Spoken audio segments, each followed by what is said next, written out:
A loading screen marks the beginning of the end. The 100th floor of the Tower of Trials. Golden light pierces through a battlefield of fire as a majestic angel descends over the chaos. An armored boot steps onto the scorched earth.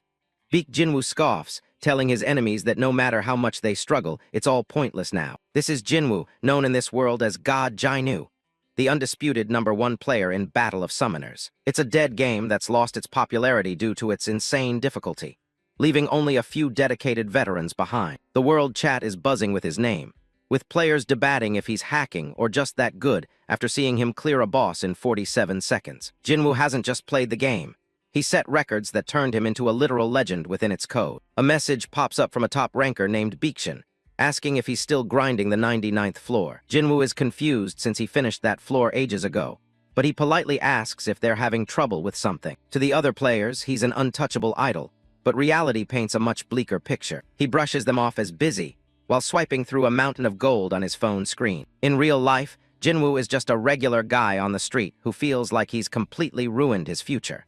He's determined to quit for good as soon as he clears this final floor. He spent 10 years obsessed with games, skipping college and avoiding a real job while his parents watched in silent disappointment. Now at 24, he's finally decided it's time to grow up and start acting like a functioning human being. He's treating this final run like a rehabilitation program.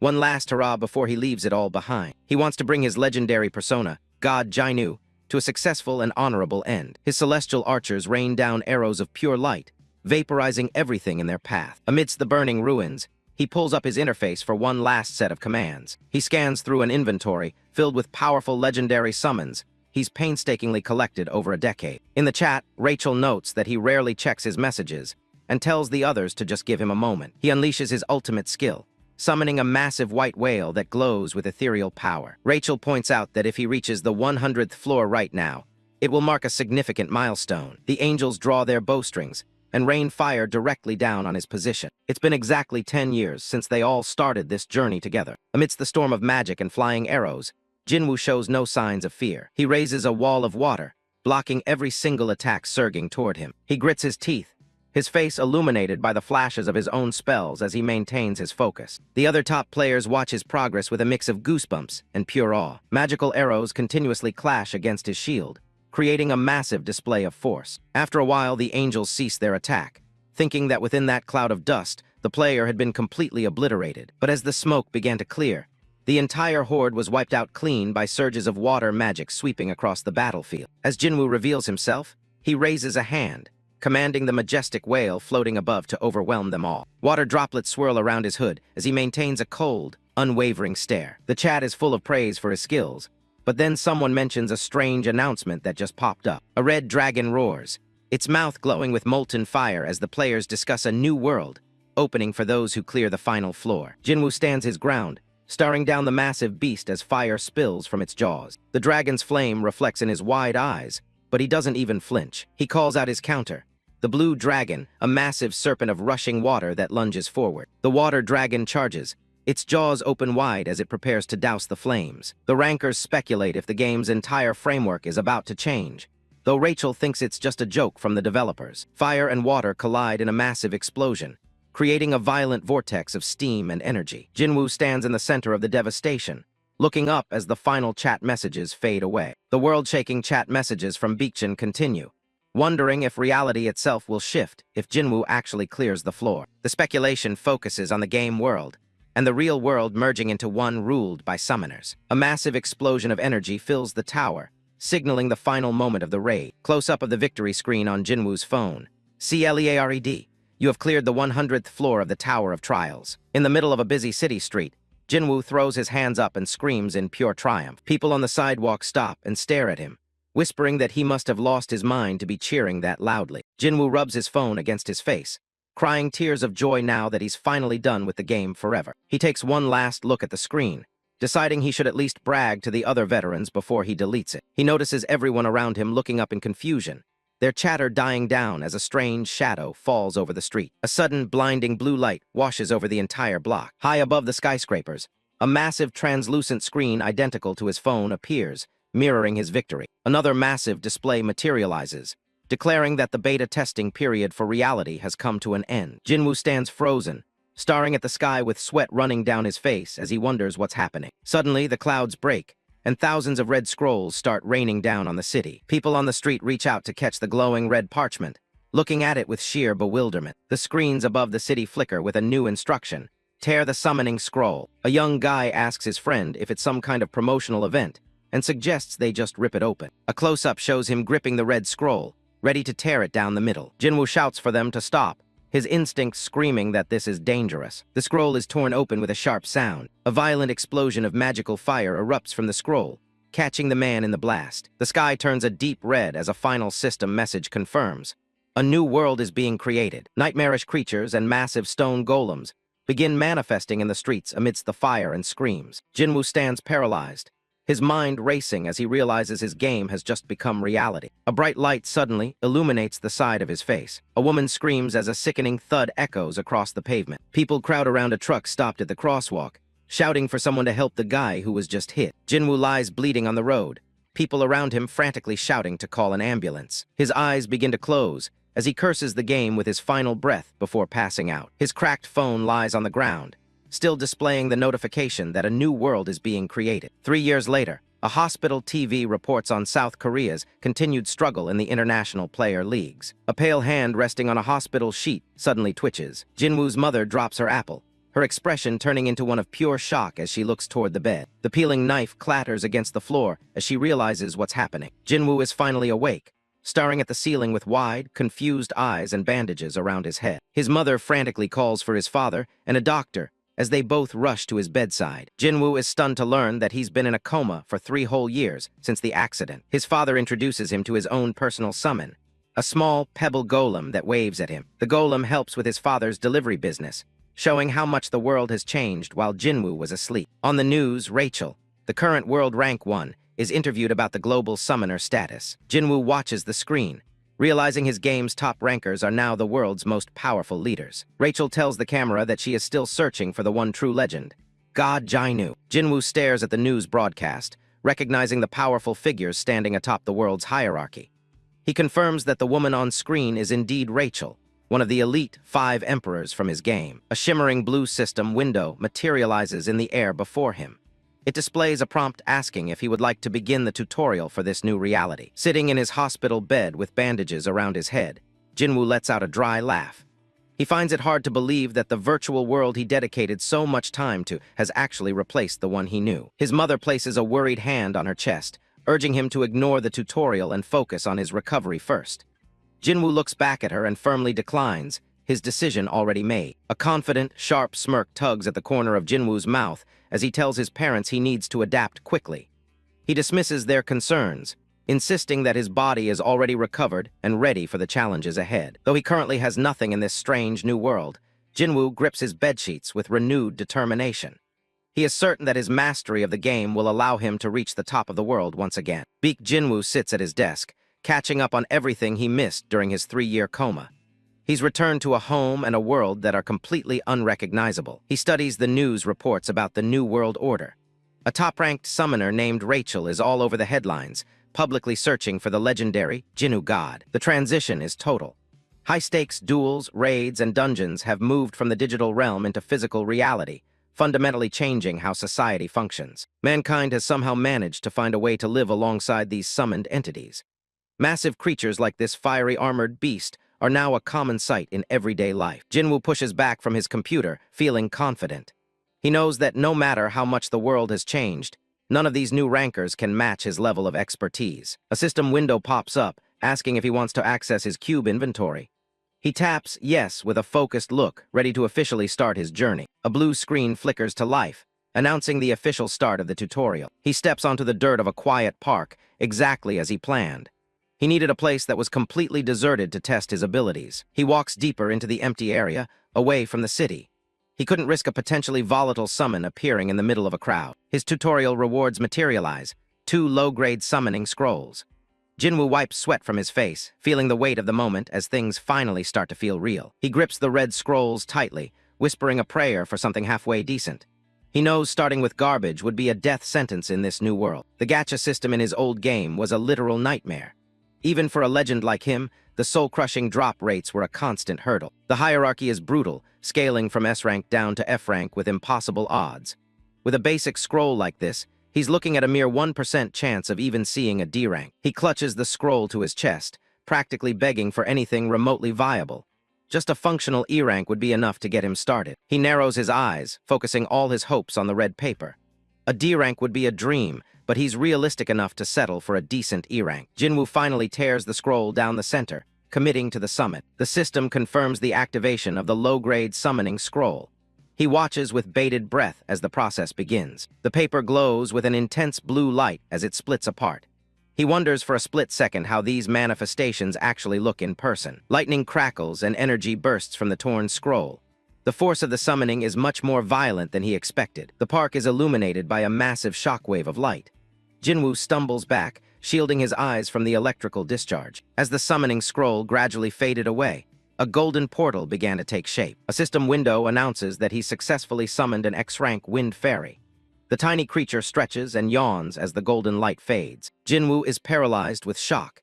He can't wrap his head around how an X-rank could even be part of the original data. The little fairy rubs her eyes and blinks, looking around with a dazed expression. She seems just as confused as he is. She stares at her own hands, her eyes widening in disbelief. She realizes that she's actually been summoned into the real world. She suddenly bursts into a huge grin, cheering about how incredible this is. Jinwoo just stands there, watching her zip around the air in excitement. He is completely baffled by the situation. He never expected a summon to be able to talk back like this. He leans in, trying to get a better look at the tiny creature. Something about her seems strangely familiar. He asks if she's Lamba. The fairy stops in midair, her playful expression vanishing instantly. She looks at him with an expression of shock and dawning realization. There was only ever one person in the game who called her by that name. Her face flushes bright red as she stammers his old name, Jinwoo God. She can't believe it's really him. Lamba starts crying hysterically, screaming about how much she missed him. She lunges forward and clings to his face with all her strength. This fairy was a top-tier support unit back in the day. If you exploited her hidden mechanics and slotted the right runes, she was unstoppable. He remembers how she transformed his rookie days, boosting attack speed to game-breaking levels. He spent so much time with her that he eventually gave her the nickname Lamba. The gem on her staff glows with energy, representing the power she once held. He recalls how she was purged from the game during a massive bug fix in the first year. He stares at her, still confused as to why she's here now. He remembers being absolutely livid when the developers deleted a summon he'd spent an entire year perfecting. Checking her status window, he sees her rank listed as X, quarantined. It states she was quarantined following the detection of balance-shattering elements. Her active skill, wind pressure, increases the attack speed of a target summon by 3% with every swing of her staff. It's the same broken mechanic that got her deleted. He focuses on the term quarantined status, a label he's never seen before. It raises more questions than it answers. Lamba continues to sob, explaining that she was suddenly hauled off to a bizarre void. She was trapped in a cage and couldn't find any way out. She begs him to promise they'll stay together forever this time. Jinwoo tries to calm her down, completely caught off guard by her desperation. He looks at her with a mix of pity and confusion. He asks her who exactly was responsible for quarantining her in the first place. Lamba tries to recall her time in the void, but the memories are just out of reach. She clutches her head as a sharp pain stops her from thinking any deeper. She screams out, the effort of remembering causing her physical agony. Jinwoo watches her with a worried look, wondering what kind of lock is on her mind. He realizes someone must have placed a cognitive seal on her. The fairy looks dazed, her distress contrasting with the floral background. Jinwoo asks her to just tell him whatever she can manage to recall. Lamba looks frustrated, unable to bridge the gap in her own history. She explains that she and others were placed in isolation, but there's a hard limit on what she's allowed to say. It seems her rank comes with a heavy price of silence. Jinwoo latches onto the word we, realizing there are other quarantined units out there. Lamba confirms it even if she doesn't know where they were held. Jinwoo ponders the possibility of there being 10 or so of these entities. If they were all like her, the balance of the world would be shattered. He looks shaken by the realization. If his theory is right, he might be the only one who can bring back the game's greatest mistakes. He recalls the 10 specific summons that were flagged as bugs and deleted during his time at the top. A silhouette of a winged warrior appears in a golden frame. If every single one of those units was reclassified as an X rank, he's sitting on a gold mine of forbidden power. Another silhouette represents the potential hidden in his inventory. Lamba points out that he gets a window of opportunity every time he uses a scroll. The magic circles of the summoning system glow with a golden hue behind her. Jinwoo looks down at the torn red scroll at his feet. It seems these legendary units only respond to the scrolls that he personally activates. He looks determined, realizing his unique position. He's the only person on the planet capable of pulling these game-breaking X ranks. He wonders if this is a hidden perk for being the one to clear the 100th floor of the Tower of Trials. It's the only explanation for such a massive advantage. He decides to test his luck again, tearing a second low-grade summoning scroll. The blue light of activation surges through the paper. He wonders if every basic scroll he uses is a guaranteed X-rank drop. It sounds too good to be true, even for him. The light fades, revealing a massive blue hairy gorilla. The system identifies it as an F-rank hairy gorilla, and the beast lets out a thunderous roar. Jinwoo's shoulders slump. It seems pulling an X-rank is still at the mercy of the Gacha's RNG. He strokes his chin, realizing his strategy needs to remain the same as the old days. He needs to burn through as many scrolls as possible to rebuild his legendary roster. If he can reclaim every single X-rank, he'll be even more invincible than he was during his prime as the One Heaven. Lamba flies over to the massive gorilla, still calling Jinwoo by his gamer tag. Tialgo stands tall beside her, ready for orders. Jinwoo tells her to drop the Jinwoo God title and just call him Jinwoo. Lamba looks confused, wondering why he'd want to hide such a glorious name. He explains that the alias is already world famous because of the 5 emperors. Using it now would be like lighting a signal flare for his enemies. He knows his 3-year absence has left him vulnerable. Red warning icons flash in his mind as he weighs the potential threats. If word got out that he was commanding X ranks, he'd be putting a massive target on his back. He needs to stay under the radar until he's strong enough to fight back. Suddenly, the air in the woods begins to ripple and distort. A massive portal tears open right in front of them, catching Jinwoo and his summons off guard. Tialgo lets out a roar of surprise while Lamba floats back, her eyes wide at the sudden manifestation. A system message appears, announcing that they are advancing to the next phase of the tutorial. The portal glows with a brilliant blue energy, officially generating the basic tutorial dungeon. Jinwoo looks at the swirling vortex with a grim expression. He clenches his fist, the gravity of the situation finally hitting home. He's actually going to have to go inside. He stares at the swirling core of the portal. Clearing 1,000 dungeons in a game is one thing, but doing it in real life is a completely different ball game. He wipes sweat from his face, admitting he's terrified of the transition from game to reality. At least his summons will be the ones doing the heavy lifting. He takes a deep breath and looks at his 2 summons. "Here goes nothing," he mutters, trying to find his resolve. Jinwoo leads the way, followed by Lamba and Tialgo as they approach the entrance. It's time to finally adapt to this new, twisted reality. Baek Jinwoo stands alone in the cavern, where the only sound is the rhythmic dripping of water from the stalactites. He takes a breath, adjusting to the damp chill and the heavy silence of the cave. The tunnel stretches out ahead of him, lit by a faint, unnatural glow that makes every shadow look like a threat. It's a lot more atmospheric and unsettling than it ever was on a computer screen. A system notification flickers into existence in front of him, glowing bright blue in the dark. It confirms his entry into the beginner dungeon, the first real hurdle since his 3-year coma. Jinwoo watches the interface flicker with a bead of sweat on his face. He knows that from this point on, there's no room for error. The game mechanics are now his reality. The system rolls out the basic rules for dungeon combat. To stand a chance, he'll need to form a team of summons, highlighting typical units like an ice golem or a gargoyle. Each team has a strict limit of 5 units at any given time. The visual of a golem facing off against a demon drives home the tactical nature of the battles ahead. He looks over his current options, which are looking pretty slim for a starter roster. The system asks if he wants to deploy Lamba and Tialgo to his first active team. Most players would wait until they had a full squad of 5 before stepping foot in a place like this. Entering with less is normally just a quick way to get your character deleted. Jinwoo thinks back to his years as a top ranker, grinding away at the game in his dark room. He's always been the type to rely on a solid plan over raw numbers, even when the odds are stacked against him. He narrows his eyes, focusing on the interface as if he were still back at his PC. This is a process he's performed tens of thousands of times in the game world, and he knows it by heart. His finger taps the yes button with total certainty. He's already got every step of this dungeon's walkthrough perfectly mapped out in his mind. Light flares as his 2 summons materialize in the cave.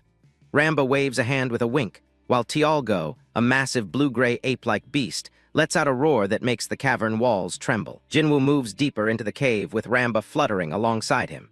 He's mentally checking off the specific types of monsters that usually spawn in this tutorial zone. A low, menacing growl vibrates through the air, stopping him in his tracks. Jinwoo tenses up, his eyes darting toward the shadows ahead. The system flags a hungry gray wolf prowling nearby. The mission is simple: defeat the beast and escape the cave if he wants to survive his first day. He stares down the predator, identifying it as an F-class gray wolf. It's the lowest tier of monster, but it still looks deadly enough to end him with one wrong move. A golden light sweeps over his body as the player protection system from the game activates. A semi-transparent hexagonal shield forms around him to absorb any incoming damage. He watches the barrier hum with energy, nodding that the logic from BOS has been implemented exactly as it was. But in this world, things feel a lot more permanent and dangerous. A stark red warning screen reminds him of the stakes.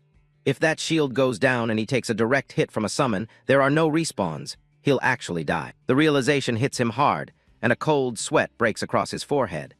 This isn't just a game where failure results in a simple game over screen and a restart. The gray wolf stalks closer, its eyes glowing with a predatory red light. It snarls, baring teeth that look sharp enough to tear through armor. Jinwoo throws his hand forward and gives the order to attack.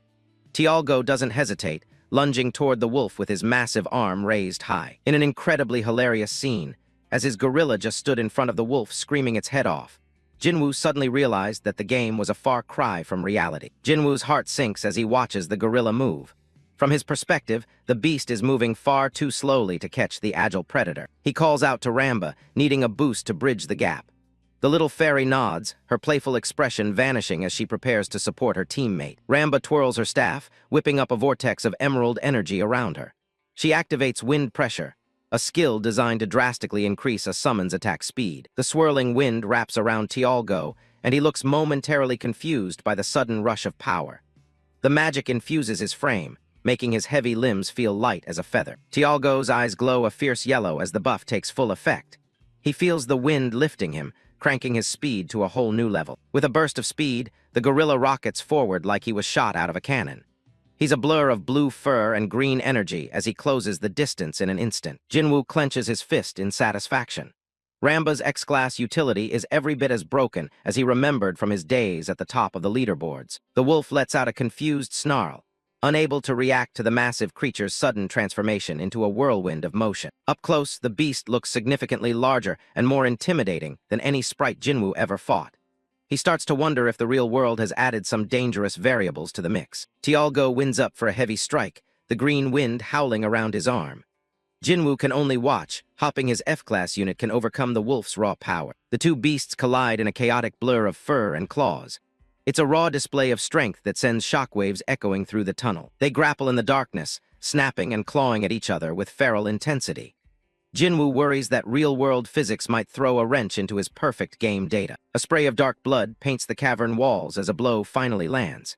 The sound of the impact is sickeningly loud in the enclosed cave. Tialgo's fist slams right into the wolf's snout, shattering bone.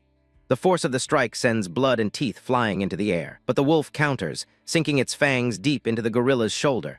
They crash to the rocky ground together, locked in a desperate struggle for dominance. Jinwoo shouts for Lamba, his voice tinged with panic as his summon takes a hit. He needs her to push that buff to its limit right now. The wind fairy grinds her teeth, swinging her staff with everything she's got.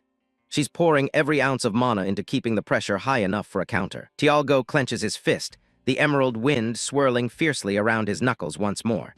He finds his opening while the wolf is still latched onto him. He delivers a crushing uppercut that snaps the wolf's head back. The beast's final howl is cut short as it's sent reeling back into the darkness. The wolf slumps to the ground, its strength finally failing after the intense exchange.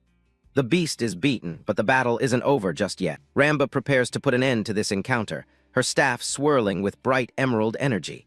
She's not holding back as she readies the final blow. The little fairy unleashes a massive torrent of wind magic that lights up the entire cavern.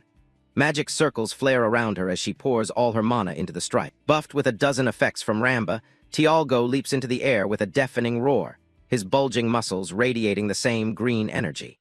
He is about to deliver a thunderous strike down upon his target. The gorilla slams a heavy fist straight into the wolf, the force of the impact cracking the stone floor. The predator doesn't stand a chance against that kind of raw power. A relentless flurry of punches follows, ensuring the beast stays down for good. Every strike is fueled by the magical boost Lamba provided. The dust and debris finally settle, leaving the cave quiet once more. The threat has been neutralized. Jinwoo looks on with a focused expression, while Lamba looks a little winded from the effort. They manage to clear the tutorial without any major mishaps. Tialgo stands over the fallen wolf, his massive chest heaving as the green energy slowly fades away. He looks every bit the victor. The gorilla beats his chest and lets out a final victory cry that echoes through the tunnels. It's a job well done for his first official combat mission. Lamba celebrates with a joyful cheer, floating around her master's head. Jinwoo exhales, the weight of the life-or-death situation finally starting to lift. A clear message pops up, confirming the victory and awarding him 2 low-grade strength runes. He's officially cleared his first dungeon in 3 years. The scene shifts from the dark cave to the glowing skyline of a futuristic city at sunset. A massive tower looms over the buildings, a constant reminder of the world's change. A hand holds a thick stack of cash, clearly enjoying the rewards of a hard day's work. 200,000 won is a massive haul for a single day. This is Baek Jinwoo's lively younger sister who's been grinding to keep their family afloat while her brother was in a coma. She has long pink hair and a responsible, if a bit energetic, personality. She's become what the world calls a rune farming player, a profession born out of the new reality. It's a tough life, but she's made it work. Her days consist of clearing low-level dungeons and selling the runes she finds to more promising players. It's blue-collar dungeon clearing at its finest. Ajin got lucky early on when a mid-grade summoning scroll dropped, which is extremely rare. She's clutching the glowing blue book, realizing her luck just changed. That scroll gave her a C-class shadow elf, allowing her to farm dungeons much more effectively than before. It's been her steady source of income ever since. Her phone vibrates with an incoming call from Jinwoo Oppa. She looks surprised to see her brother's name on the screen. She answers the call while walking through a busy shopping district. She's relieved to hear he's out of the hospital, but things quickly take a turn. Jinwoo mentions that their dad told him she's a rune peddler. Ajin looks absolutely livid at the derogatory nickname. She snaps at him, shouting that she's a professional rune farming player, and he shouldn't use such low-class expressions. Even as a chibai, her temper is pretty explosive. Jinwoo remains calm, ignoring the outburst to ask for directions. He wants to know exactly where the synthesis center is located in the city. The player zones, like the one he's looking for, are built all over the world near these mysterious towers. They've become the epicenters of modern society. They serve as massive commercial hubs for players to handle all their summon-related business. Jamsil Tower is the heart of the zone in Seoul. Everything from synthesis and enhancement centers to specialized dungeons is concentrated in these districts. It's a one-stop shop for anyone trying to climb the tower. The 2 siblings meet up at a modern cafe later that evening. It's a quiet spot away from the bustling streets where they can catch up properly. Ajin explains that in Korea, towers only appeared in Jamsil and Hyundai. Because of that, the player zones are only found in those 2 locations. They sit by the window with a wide view of the city lights. Jinwoo listens intently as she explains how the current world economy revolves around these zones. Jinwoo realizes that having all those facilities nearby is the most efficient way to help players clear the tower floors. It's a system designed for growth. Ajin leans in, curious about her brother's progress. She asks him what rank summons he managed to get from his starting scrolls. When he tells her he got an E and an F rank, her eyes sparkle with excitement. She's genuinely impressed, nodding that E ranks only have a 5% drop rate. Jinwoo just laughs it off, telling her he must have gotten lucky. In reality, he's holding back the truth about his X-rank summon to keep her out of trouble. He tells her he needs her help to adjust to this new reality as quickly as possible. He isn't planning on staying at the bottom for long. Ajin offers to give him some pocket money later since she's the big breadwinner now. She's proud of how much she makes compared to her rookie brother. Jinwoo jokingly suggests he might become the world's greatest player someday. Ajin just scoffs, thinking he's getting ahead of himself. She reminds him of people like Rachel and Genos, the chosen ones who are seen as legends. To her, those people are geniuses on a completely different level. She insists that regular people like them can't possibly become like those top-tier rankers. Jinwoo just gives a subtle smirk, wondering if that's really true. Ajin stands up, ready to head out. She tells him she'll show him the way to the synthesis center since he's so eager to see it. Jinwoo looks determined, his eyes reflecting a spark of ambition. He's ready to see for himself what the heart of this new world looks like. They step out toward the Jamsil Tower, which glows brilliantly against the night sky. It's a massive monument that holds both the trials and the rewards of this new era. The massive Tower of Trials looms over Jamsil, casting a long shadow across the neon-lit cityscape. It's a landmark that completely redefined the world's skyline. Baek Jinwoo walks through the area with his younger sister, Baek Ajin, who has long pink hair and a curious look. She's asking him about the new summon he just pulled, and he casually mentions it's a wind fairy. The mention of a wind fairy stops her in her tracks. She's never even heard of that type of summon before, and immediately demands that he show it to her. Jinwoo flatly refuses to show her, which only makes Baek Jinwoo call him out for being stingy. He wonders why she's so obsessed with seeing a simple low-rank summon. He tells her to show hers first if she wants a peek at his. She looks surprised by the sudden challenge but doesn't back down. Baek Jinwoo gives in with a confident smirk and starts her summoning. She warns him not to be too shocked when he sees her pride and joy. Jinwoo watches her closely, curious to see what kind of summon is backing up all that confidence. He's seen plenty of high-tier units, so his expectations are pretty high. A portal of dark energy opens, revealing a C-rank shadow elf, a masked assassin with glowing eyes and twin daggers. It's a sleek, deadly-looking unit. Instead of the amazed reaction she expected, Jinwoo just gives a bored sigh and a flat "oh." It's definitely not the response his sister was looking for. That lukewarm response really gets under Baek Jinwoo's skin. She reminds him that in this new society, C-ranks are considered high-tier nobles. Jinwoo keeps it to himself that he used to use C-ranks as cheap fodder for fusions. He leans in to get a better look at the masked elf, addressing it directly. He tries to say hello to the summon in Korean, much to his sister's confusion. The shadow elf just stares back at him with a blank, lifeless expression. Baek Jinwoo asks what on earth he's doing. Jinwoo explains he was just trying to be friendly and ask the summon to keep an eye on his sister. She looks at him like he's lost his mind and asks him since when summons are supposed to talk. The question catches him off guard. A realization hits Jinwoo like a ton of bricks as a cold sweat breaks out on his face. It turns out that in this reality, summons are normally completely mute. Suddenly, Lamba the wind fairy pops out and clings to his face, crying about how much she missed him. She's been chattering away non-stop since the moment they met. Jinwoo tries to confirm what he just heard, asking his sister if it's really true that summons normally can't talk. Baek Jinwoo confirms that finding a talking summon is practically impossible. He realizes Lamba is an even bigger anomaly than he first thought. In the game, he just assumed humanoid units were updated, but here, she's a unique case that shouldn't exist. Baek Jinwoo demands to see his summon now that she's shown hers. Jinwoo just brushes her off with a quick later and starts walking away. She shouts after him, calling him a scammer for backing out. Jinwoo knows he has to be careful about Lamba talking in public if he doesn't want to stand out as a target. He tells her to just lead the way while she continues to fume and chase him through the dark streets of the city. As they walk further into the Jamsil player zone, Jinwoo is genuinely impressed by the transformation of the city. The lights and tech are beyond anything he remembers. The neon-soaked streets are filled with players walking around with their summons, from little slimes to floating cat-like creatures.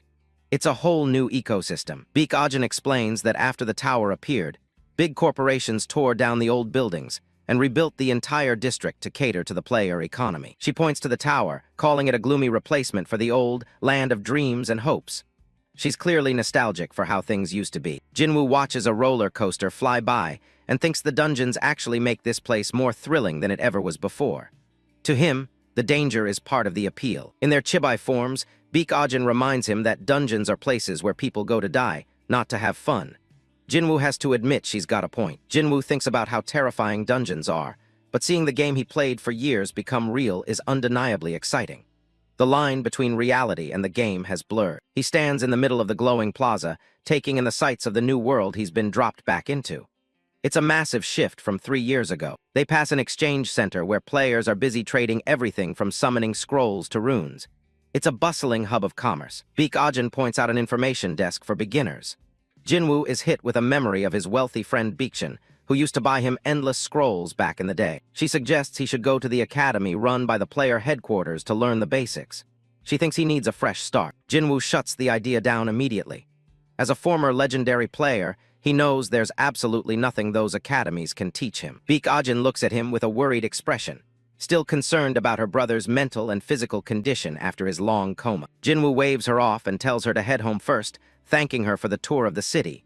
He's ready to do some solo investigating. He tells her he's going to explore a bit more on his own before heading back himself. She reluctantly agrees and walks away into the crowd. Baek Jinwoo thinks to herself that her brother has been acting really strange lately. She can't quite put her finger on what's changed. She clutches her chest, wondering if he's actually okay, considering he only just woke up from a 3-year coma. The worry is written all over her face. She eventually decides he's just trying to work hard in his own way to catch up, so she'll just have to keep a close eye on him from now on. She shouts one last time for him not to overdo it and to call her if he needs help. Jinwoo gives her a friendly wave and a smile. As soon as she's gone, his face turns serious. He looks around the empty corridor to make sure nobody is heading his way before he takes his next step. Once he's sure the coast is clear, he calls out for Lamba to manifest again. It's time to get some real work done without any witnesses. Lamba pops out of the summon with a bright shout, ecstatic to see Jinwoo again. She's definitely not whispering. Jinwoo immediately puts a finger to his lips, hushing the energetic fairy before she draws any attention. She looks completely stunned by the sudden demand for silence. He crouches low in the alleyway, darting his eyes around to make sure no one heard her. In this world, a talking summon like Lamba is a massive secret he needs to guard. He leans in close, giving her a stern warning that talking while they're out in public is strictly forbidden. The fairy looks a bit nervous as she tries to process the new rules. In chibi form, Jinwoo makes it very clear. She's only allowed to talk while they're inside dungeons. Lamba nods frantically, finally getting the message. Once she's settled, she asks if she should start getting their things organized for whatever comes next. Even if she has to stay quiet, she's still eager to be useful. Jinwoo slumps down in the shadows of the alley, letting out a heavy sigh as he pulls out his phone. Lamba hovers right next to him, keeping him company in the dark. He pulls up his bank account, and the screen shows a miserable balance of just 12,500 won. It's barely enough for a single meal, let alone a player's gear. He stares at the numbers, lamenting how low his life has fallen. Starting over from a 3-year coma with nothing but $10 in his pocket is a rough beginning. He thinks about his tiny fortune as the screen shows an artistic shot of falling bills and a ticking clock. It's a painful reminder of everything he lost during his accident. Jinwoo drops his head into his hands, swearing under his breath at his current state. He knows he needs initial capital if he ever wants to start running serious dungeons. He briefly considers asking his parents for help, but he immediately shuts the thought down as nonsense. He has a flashback to his mother, looking exhausted while washing a mountain of dishes. He thinks of his father, wearing a hard hat and sweating under the weight of heavy pipes at a construction site. They're already working 3 jobs just to keep their home. The image of his mother smiling through her fatigue at her market job hits him even harder. To him, asking them for a handout would make him feel like less than a beast. Jinwoo looks down at his phone with a newfound resolve burning in his eyes.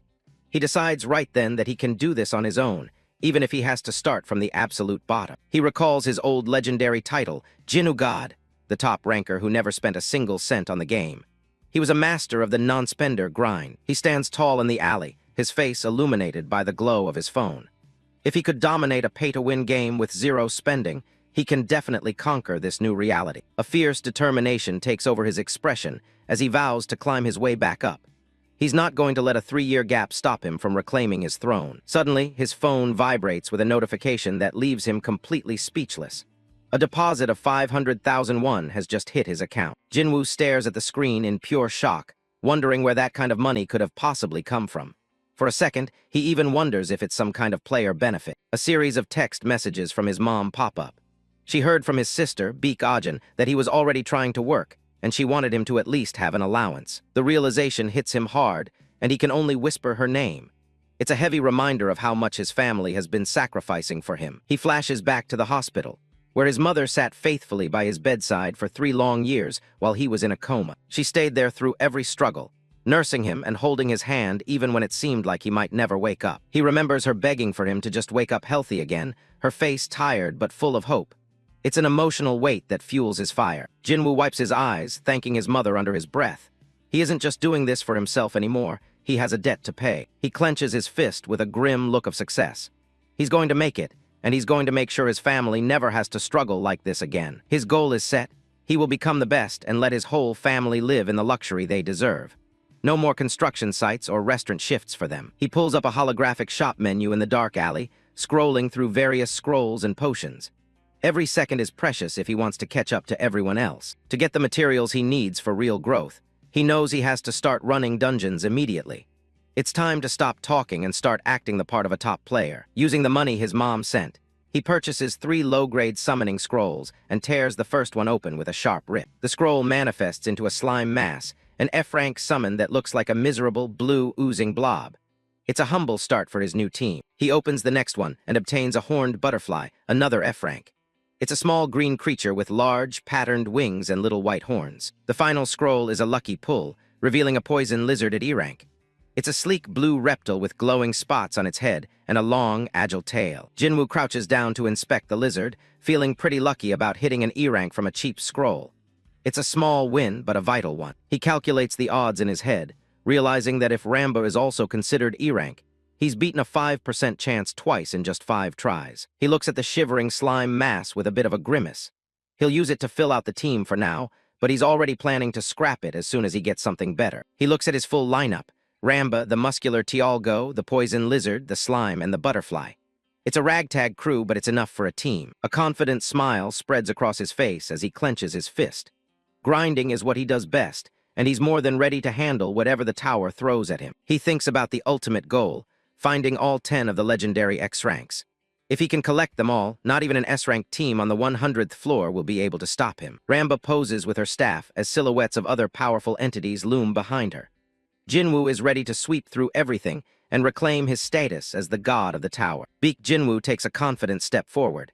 He's finally ready to head out and see how the world has changed while he was gone. With Ramba fluttering beside him, he's feeling optimistic about jumping right back into the grind. He pulls out his phone to look up the nearest dungeon, thinking a quick search is all it'll take to get started. Back when this was just a phone game, entering a dungeon was as simple as tapping a stage on the world map. But the real world doesn't work like a mobile UI. Jinwoo stares at his screen, wondering where the shortcut is. His face drops as he keeps scrolling. Something is definitely wrong with the search results. He nearly falls over in shock in the middle of a public player zone.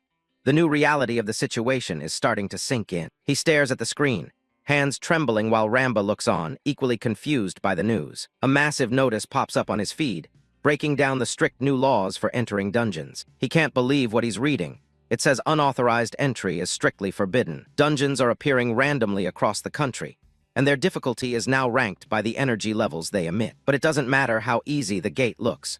New government regulations have made it impossible for a newbie to just walk in. A cute illustration on the screen drives the point home.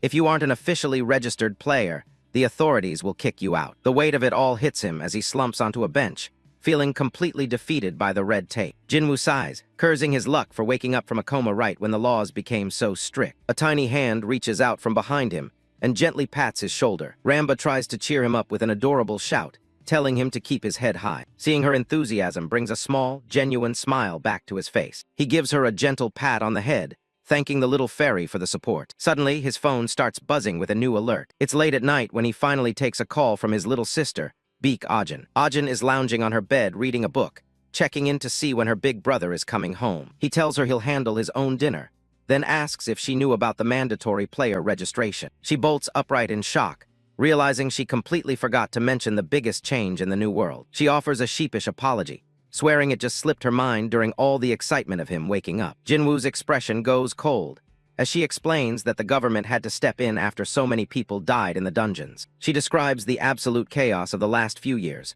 with armed guards now posted at every gate, including popular spots like the Dungeon Delicious Cafe. Jinwoo listens, thinking about how tedious the whole registration and testing process is going to be. It seems the authorities are desperate to control the number of players before the entire social system collapses from the inside. Jinwoo changes the subject, asking if he's heard about the competitive global rankings yet. He looks at the list of world-class players like Rachel Rose, noticing that their country is nowhere to be found in the top 100. Jinwoo laments their low status, wishing a legend like Jinwoo would finally appear to carry the nation. Jinwoo just stays silent as he hangs up, the reality of the situation weighing heavy on him. He looks out at the glowing neon lights of the city and decides he's done enough for today. Back at home, a pot of stew is already simmering on the stove early the next morning. His parents are already up, with his mother busy cooking while his father reads the morning paper. His father looks up from the newspaper, noticing his son is already dressed for the day. Jinwoo stands in the doorway with his backpack on, ready to leave before it's even 6 a.m. He starts putting on his shoes, politely declining his mother's offer of a quick rice ball before he heads out. He pulls his laces tight, his focus returning as he prepares to face the world. He stands at the entrance for a moment, taking a deep breath before addressing his parents. He looks back with a bright, determined smile, apologizing for being a burden and thanking them for everything. Baek Jinwoo's parents stand at the door, watching their son head out into a world that feels more dangerous than ever. His father sighs as he watches him go, the weight of the new reality finally settling in. He rubs the back of his neck, calling Jinwoo embarrassing for his sudden burst of energy. His wife, however, can't hide her concern, clasping her hands and wondering if their son will truly be okay out there. The father tries to reassure her, mentioning the safety training the government provides now. But as he checks the news on his phone, the headlines about player deaths in dungeons tell a much grimmer story. At the player registration center, Jinwoo stands in a massive queue, eyes glued to the news on his phone. He scrolls through the reports of people losing their lives to delusions of being some kind of chosen hero. He's been immersed in this game world for 10 years, so seeing others treat it with such recklessness feels both pathetic and terrifying. He lets out a weary sigh, knowing exactly how high the stakes really are. "Next person, please," calls out the clerk from the counter. Jinwoo snaps out of his thoughts and steps forward, ready to take his first official step toward becoming a player. He slides his application form across the counter, hands steady despite the noise of the crowd around him. The clerk accepts the paper with a practiced, robotic smile. Jinwoo leans in slightly, asking how many people actually manage to qualify as official players. He wants to know exactly what kind of competition he's up against in this new era. The clerk reveals that out of the thousands in line, only 50 will survive the final test. Jinwoo breaks into a cold sweat, glancing back at the endless sea of hopefuls behind him. He walks away from the counter, footsteps heavy as he processes the staggering odds. He knows this won't be a simple walk in the park. As he moves through the bustling station, he reminds himself that if he can't pass a basic test like this, he doesn't deserve his former glory. He's determined to prove his worth in this new reality. A confident smirk plays on his lips as he thinks back to his legendary title from the game. He wasn't called one of the 5 emperors of the heavens for nothing. The scene shifts to a quiet cafe where people are enjoying their morning coffee, seemingly oblivious to the chaos of player registration nearby. It's a brief moment of normalcy in an increasingly abnormal world. Park Chang-seok, a judge from the player headquarters, sits at a table cluttered with application folders. He flips through them with a critical eye, looking for any sign of genuine talent. He takes a long sip of his iced coffee, grumbling about the headquarters' strict selection process. In his opinion, they should be casting a much wider net if they want to find the true geniuses. Suddenly, the front of the cafe is blown apart in a violent explosion of wood and stone. Dust billows through the room, sending patrons diving for cover as the peaceful morning is shattered. Park is caught off guard, his eyes widening in shock as screams erupt from the terrified crowd around him. He stares through the debris, sensing a hostile presence approaching. A man in a sharp suit walks calmly through the settling dust, his footsteps echoing in the silence. He greets Park Chang-seok by name, his voice dripping with malice. Standing behind the intruder is a massive, red-skinned ogre and a grotesque flying Ibat. The unnamed gang member mocks Park, noting how relaxed he looks despite the loss of his brothers. Park glares at the man, his jaw set, as he realizes he's dealing with a complete lunatic. He knows this isn't going to be a simple conversation. Thick, gnarled tree roots burst from the floorboards, tearing through the cafe's foundation. Park isn't waiting around to see what happens next. He's calling out his own power. Park stands his ground as his summons materialize, a towering treant and a snarling flame turtle. He looks every bit the high-ranking official as he prepares to engage the terrorist. The patrons scramble for the exits, whispering in terror about the clash between the gang and the headquarters. Deep in the background, Jinwoo is still engrossed in his phone, his breakfast completely forgot. Suddenly, a loud noise pulled Jinwoo back to reality. The cafe has become a battlefield as the 2 players face off, their massive summons filling the cramped space. The air is thick with tension as they prepare to clash. Jinwoo looks back over his shoulder, a bead of sweat running down his face as he realizes he's stuck in the middle of a literal war zone. This is definitely not how he expected his morning to go. The cafe crowd murmurs in confusion as the peaceful atmosphere is suddenly shattered. Something big is going down, and no one knows what's happening. Civilians huddle together, panic setting in as they realize they might be in the crossfire of a deadly encounter. One guy recognizes the man facing down the threat. It's Park Chang-seok, a legendary figure when it comes to dealing with gangs. Baek Jinwoo stands in the background, looking more annoyed than scared as the situation escalates. He just wanted a quiet moment, but reality has other plans. The unnamed gang member stands tall, his massive blood orc and floating Ibat looming behind him. He's here for a fight, and he's brought the heavy hitters to make sure he wins. Park Chang-seok steps up, shouting for everyone to deploy their summons and raise their shields. He knows a gang using high-level summons like this is a code red emergency. Blue hexagonal barriers flare up as everyone tries to protect themselves. Jinwoo stays back, keeping a close eye on the unfolding battle while his own shield activates. Jinwoo quietly calls for Lamba, Wind Fairy, as he assesses the threat.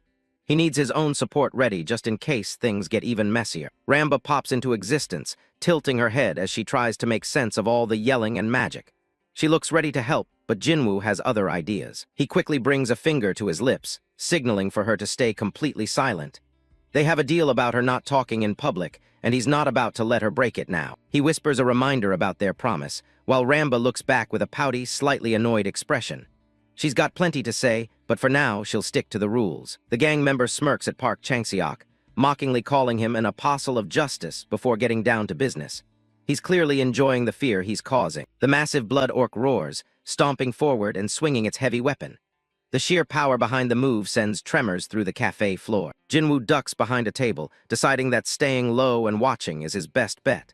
Getting involved is just going to be a giant headache he doesn't need right now. He watches the exchange with narrow eyes, curious to see how the pros of this new world handle a real combat scenario.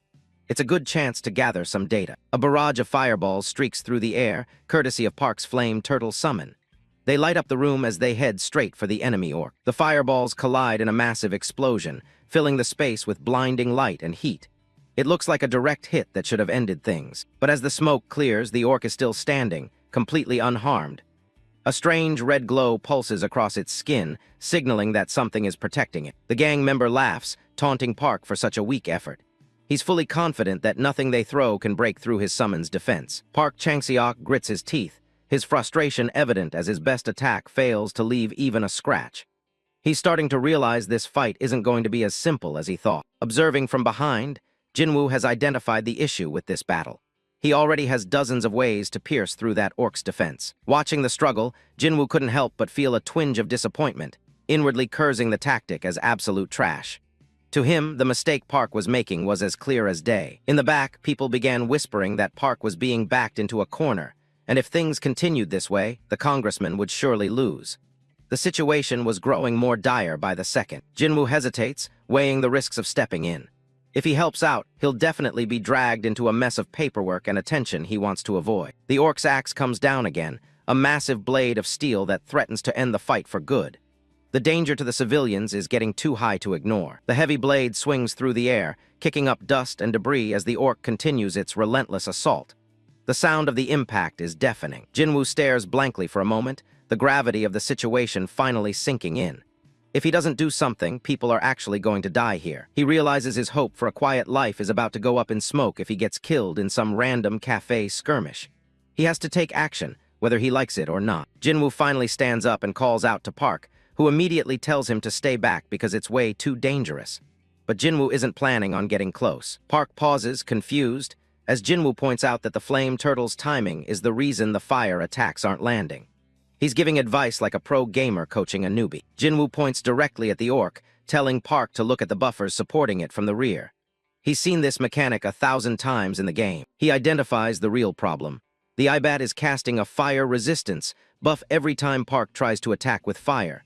That's why the explosions aren't doing anything. He explains the mechanics clearly, showing that a fire attack will never work as long as that buff is active.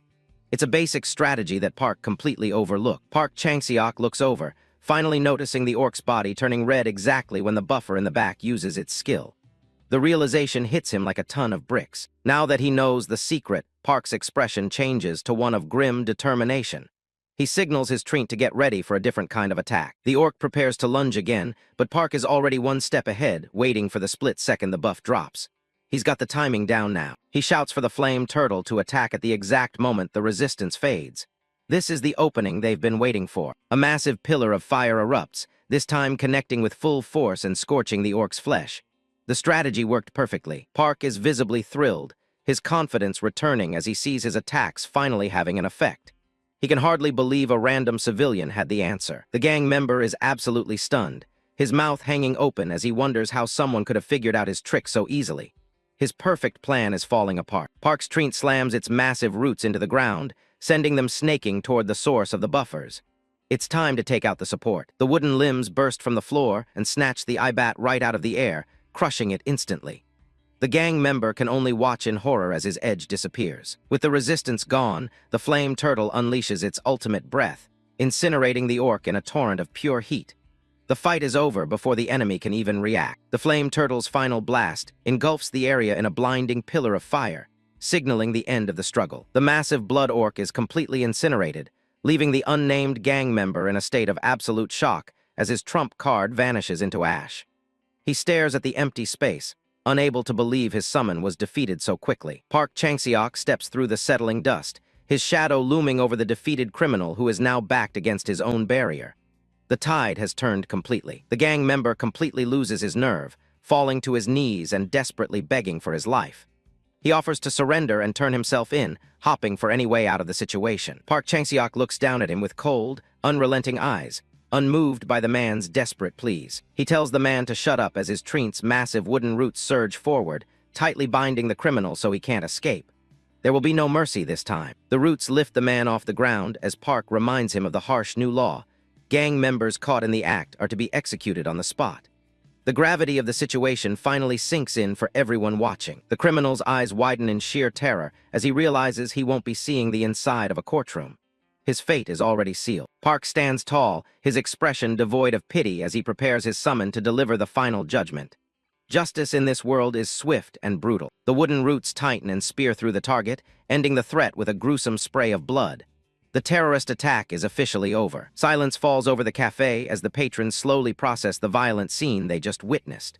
A young couple looks on, trembling as they wonder if the danger has truly passed. The tension breaks as the crowd begins to cheer, hailing Park Chang-seok as a hero for saving them from the gang.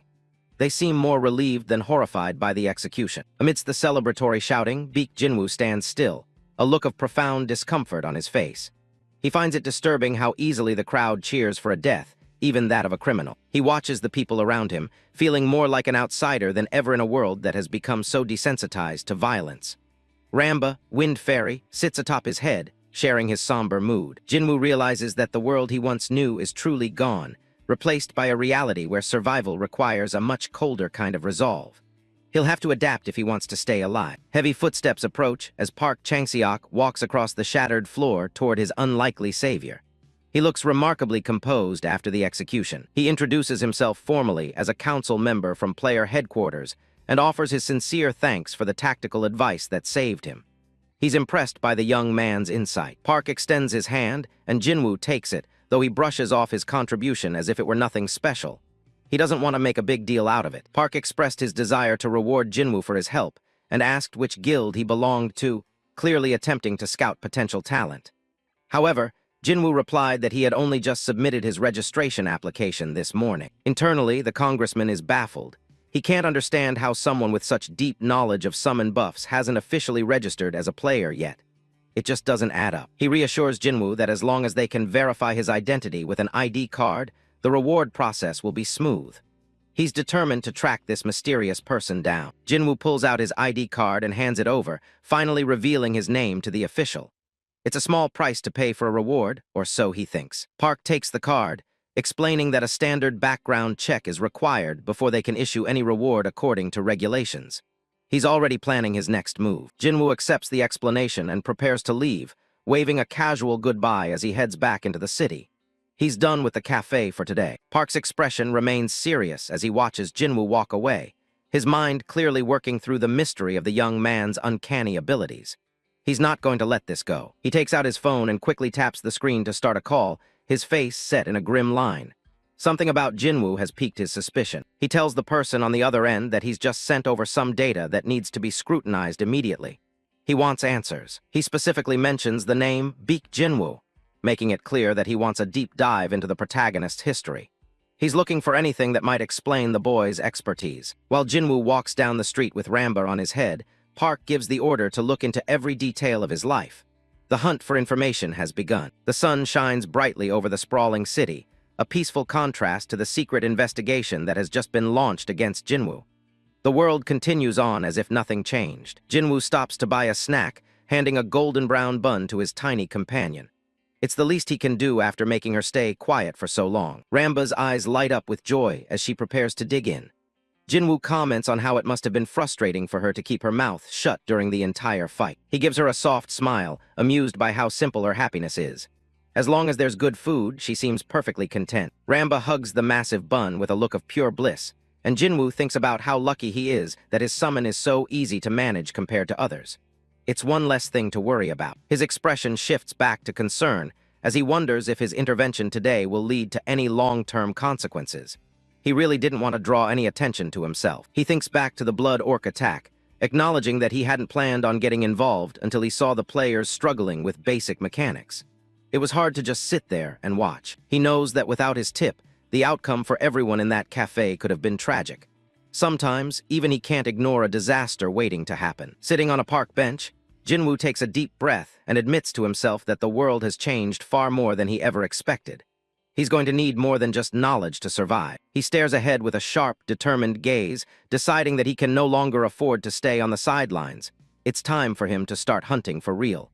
The preparation stage is over. He begins planning his next moves, focusing on gathering summoning scrolls to build a proper team. His first target is the armored drill instructor, Summon. Next on his list is the explosion dragon mage, known as the Pakryang sorcerer. Since they're only E and D rank units, he knows he can find them within low-grade scrolls if he's lucky. Nearby, Lamba lies on a small cloth, looking completely stuffed and content after her meal.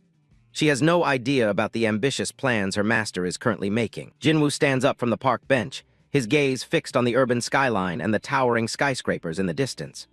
Lamba jolts at the sudden movement, her small frame flinching as he breaks the silence with a single decisive word. Jinwoo turns with a confident smile, one hand resting on his hip as sunlight filters through the trees behind him. He asks his fairy companion if they should get moving, finally ready to face the world head-on. The camera pans over a cluster of high-rise glass buildings under a clear blue sky. A voice rings out in shock, cutting through the usual city bustle. Park Chang-seok is on the other end of the line, his jaw dropped as he listens to the report.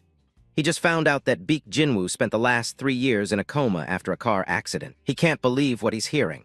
He wonders if being bedridden was the only reason a guy with this much talent remained an unregistered player until now. A flashback shows people standing in a town square, surrounded by floating red banners as the world turned upside down.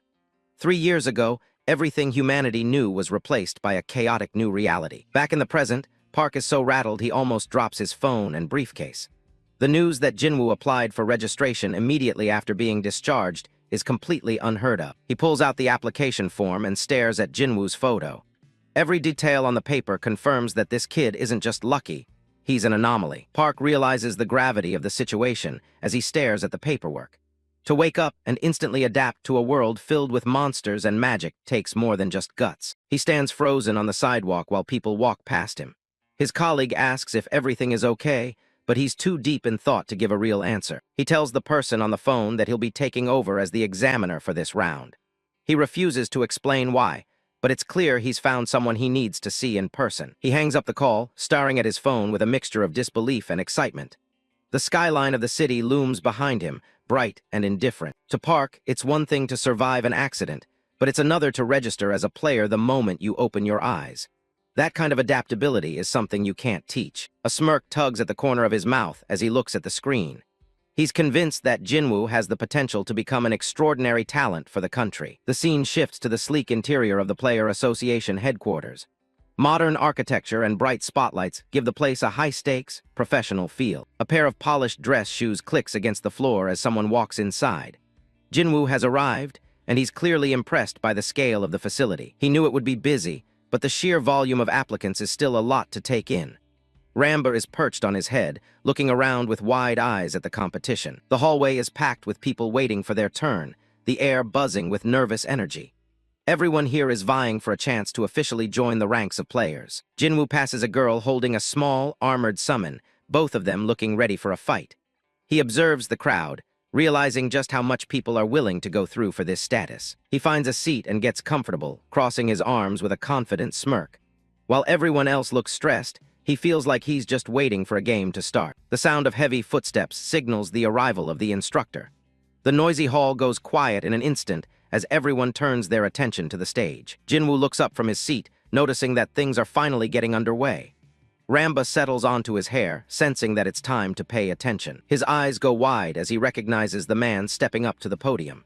It's the same guy he met before, and he didn't expect him to be the one running the show. Park Chang-seok stands tall before the crowd, introducing himself as the examiner for the headquarters. He announces that the pre-written exam training is officially starting. The scene cuts to a private, sunlit room where the two of them are sitting alone. The tension from the auditorium is gone, replaced by a more personal atmosphere. Park laughs, calling their meeting a twist of fate. Jinwoo sits across from him, admitting he never would have guessed a high-ranking official would be his examiner. Park leans back with a grin and asks how the training session went. Jinwoo looks away, trying to figure out how to be honest without being rude. A screen in the background shows diagrams of summon combinations and strategy maps. This is the Advanced curriculum being taught to the next generation of players. Jinwoo looks completely unimpressed, while Ramba has literally fallen asleep on his head. To them, this lesson is about as exciting as watching paint dry. Ramba snaps awake with a tiny yawn, looking just as bored as her master. She's clearly not finding any of this top-tier strategy very useful. Jinwoo realizes why everything felt so familiar. The government is teaching the exact same strategies he shared on game forums years ago.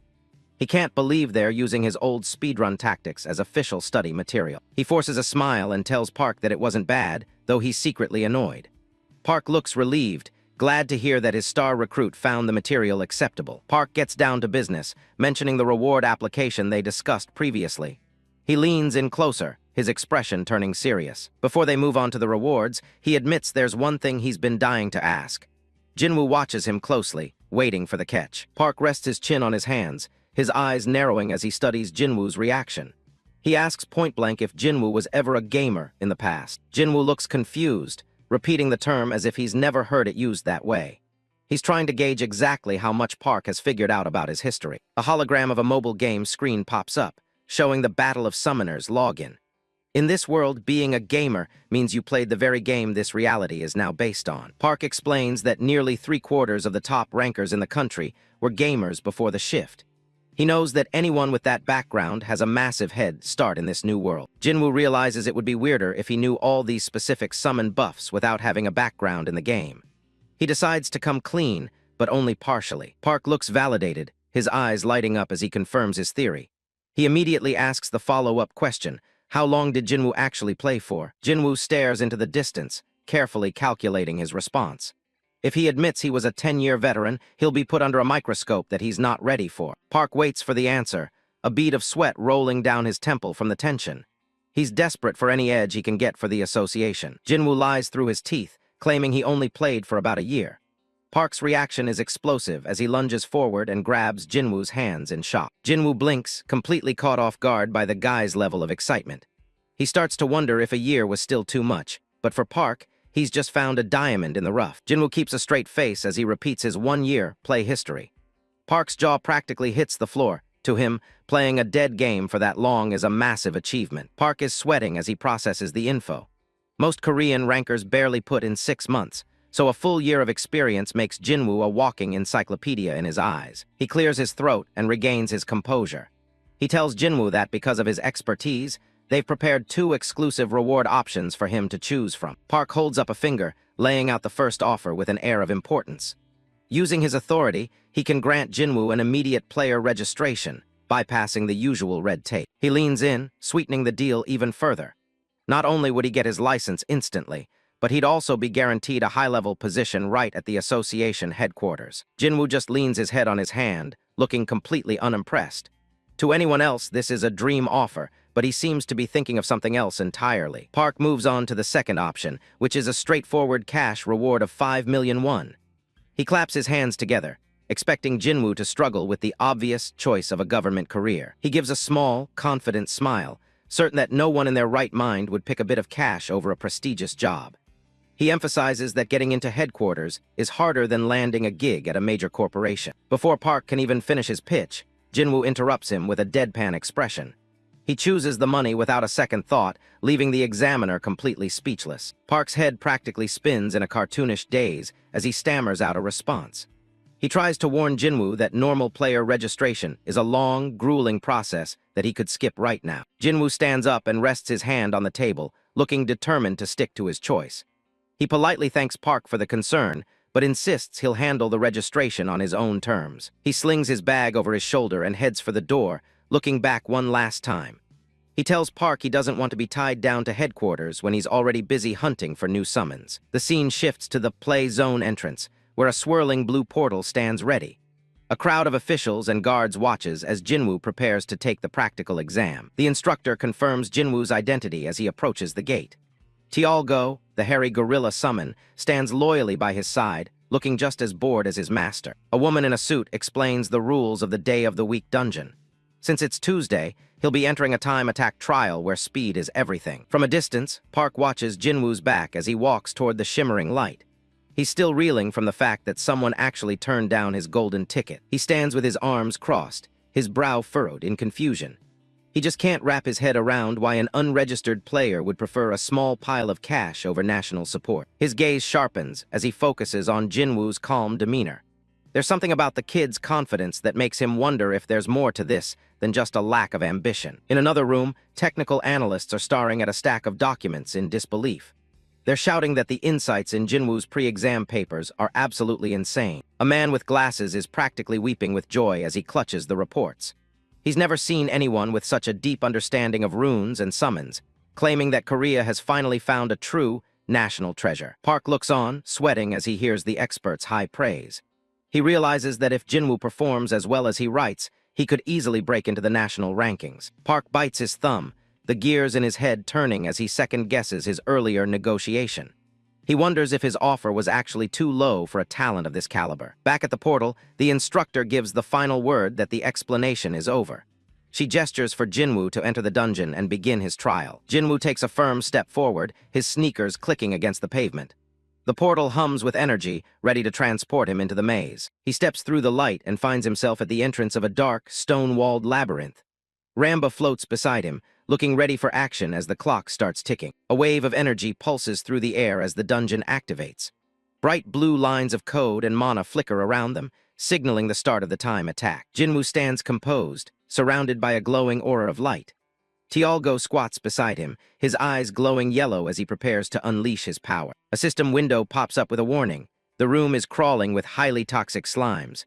The goal is simple: defeat the monsters and find the exit as fast as possible. Jinwoo doesn't waste a second and calls out to Lamba. She cheers back, spinning her staff to start stacking buffs on their gorilla companion immediately. Tialgo lets out a primal roar as green aura wraps around his massive frame. Multiple speed and attack stacks appear over his head, turning the slow summon into a high-speed wrecking ball. The screen explains the layout of the Tuesday dungeon, which is essentially a massive, confusing maze. Purple, crown-wearing slimes lurk in the shadows, waiting for unsuspecting players. A cartoon graphic shows a beginner player looking lost and crying, while a timeout alarm blares. Most people fail this exam because they spend all their time wandering in circles instead of fighting. Jinwoo just gives a cold smirk as he looks into the darkness of the maze. To him, this isn't a challenge. It's a speedrun he's done 1,000 times before. Lamba points forward, leading the charge as Jinwoo commands them to ignore the slow slimes and keep moving straight. They dash past the toxic blobs without letting them land a single hit. Jinwoo thinks to himself that he's been through this dungeon so many times in the game that he could navigate it blindfolded. Finding the way out isn't even a concern for him. He spots a specific archway and points it out to his team. This is the shortcut he was looking for, one that cuts through the longest section of the maze. He leaps through the gap with a burst of speed, his coat fluttering behind him. He knows that taking this path will lead them straight to the heart of the dungeon. A bright red warning screen flashes across his vision. The boss monster appears.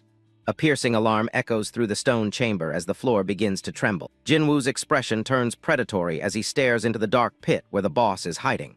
He mentions that it's been a while since he's seen this thing in person, and he's more than ready to take it down. An enormous, gelatinous mass rises from the ground, dwarfing Jinwoo and his summons. The giant slime wears a jagged crown, its glowing blue eyes fixed on the intruders as it prepares to defend its territory. Baek Jinwoo smiles as he looks up. It's finally time for a real showdown with the boss. The great slime looms over them, a massive mountain of purple goo wearing a tiny crown. Jinwoo stands his ground, flanked by Lamba and his gorilla summon, Tialgo. Jinwoo gives the command to go all out. Lamba spins around with her staff, casting a swirling green buff as Tialgo lets out a deafening roar that shakes the dungeon walls. The buffed-up gorilla leaps into the air. Tialgo winds up a massive fist, glowing with the energy Lamba provided. The punch connects with a massive boom, sending slime splashing everywhere. The force of the impact craters the ground beneath the boss. Tialgo doesn't stop, unleashing a flurry of punches so fast they're a blur. Jinwoo watches with a smirk, knowing that Ramba's speed buff is basically a cheat code. Jinwoo crosses his arms, impressed by the carnage. Even an F-class summon becomes a beast when their attack speed is cranked up this high. The battle is over in a flash, and Tialgo beats his chest in victory while Lamba cheers. Jinwoo gives them a satisfied nod for a job well done. A blue system window pops up, confirming the boss monster has been defeated. Jinwoo looks back, slightly surprised by how quickly the notification appeared. The clear time is 5 minutes and 32 seconds. To Jinwoo, this feels incredibly slow compared to his old gaming days when he could clear it in under a minute. But then more windows pop up. He's just shattered the South Korean record. A special achievement notification flashes across his vision. Jinwoo stares in disbelief as rewards start pouring in. He just earned 3 advanced summoning scrolls for his effort. The loot keeps coming with 2 low-grade abrasives added to his inventory. He starts breaking into a cold sweat as the reality of what he just did sinks in. He can't believe that time is considered the best in the country. The bar in this world is way lower than he expected. Cut to the association monitoring room, where feathers of light seem to drift through the air. The peace is shattered when Yu Jia spots something impossible on her screen. Yu Jia shouts for her superior to come over, pointing frantically at the new data. The rankings for the Tuesday dungeon have just been turned upside down. Headquarters Agent A rushes over, his jaw dropping at the screen. He can't believe a new record of 5 minutes and 32 seconds was just set. Jia is stunned by the massive time cut. She wonders if a pro like Baek Jinwoo found a new secret strategy. The system pulls up the player's profile, and the name Baek Jinwoo flashes on the monitor. They've never seen this guy before. The agents look at each other in confusion. This new record breaker isn't even a registered ranker. They can't wrap their heads around it. An unknown player just took down the record of the #1 ranked professional. The news reaches the upper levels of the association. Jinwoo's face is plastered on the big screen in the high-stakes meeting room. Yu Jia stands by, completely dazed by the situation. She whispers that this man is truly incredible. Park Chang-seok sits at the head of the table, a mysterious smile playing on his face. He knows exactly what this means for their country. Park leans forward, declaring Jinwoo to be the real deal. He calls him a national treasure that they can't afford to lose. The congressman slams his hand on the table to emphasize his point. He's determined to secure Jinwoo at any cost. He warns the room that they must prevent him from leaving for another country. If South Korea wants to survive, they need talent like this. Park orders his staff to register Jinwoo as a player immediately. The other officials are taken aback, wondering if they should skip the usual matches. A ranking board shows how far ahead Jinwoo is compared to the rest of the nation. Time attacks are split into domestic and global categories, and he's just topped the first list. The previous top player in Korea, Baek Jinwoo, is now in second place with a time over 6 minutes. His silhouette fades into the background as his record is overtaken. But the global stage is a different story. The world's top player, Rachel, holds the first-place spot with a staggering time of just over 2 minutes. Jinwoo's image appears next to his summons as the association debates his potential. Surpassing the national record as a non-ranker makes a standard test seem pointless. Park argues that someone with this much talent deserves special treatment. He's not going to let bureaucracy slow them down. Later that day, outside the massive association building, the sky is clear and bright. A deep sigh of relief echoes through the air. Jinwoo is walking away, still processing the news. He's genuinely confused that a 5-minute clear was enough to break a national record. Suddenly, someone calls out his name from behind. Jinwoo stops and looks back as a man rushes toward him. It's Park Chang-seok, running with a huge grin and his arm raised. He shouts that he's been dying to meet the man who just made history. The congressman sprints across the pavement, sweating from the effort. He's clearly moved by the data he saw earlier. He catches his breath and tells Jinwoo how incredible that record-breaking run was. He's dying to know how he managed to do it in one single attempt. Jinwoo scratches his cheek, feeling a bit awkward about all the praise. To him, it felt as natural as a fish swimming in water. Park quickly reaches into his pocket and pulls something out. He tells Jinwoo he needs to take this right away. Jinwoo looks down at the card in his hand. It's an official player license. He's been fast-tracked and registered as a professional player on the spot. Park Chang-seok hands over the license, telling Jinwoo there's no more doubt about his skills. Jinwoo looks at his new ID, satisfied that things are moving along. The congressman then gets straight to the point, asking exactly how Jinwoo managed to break the record.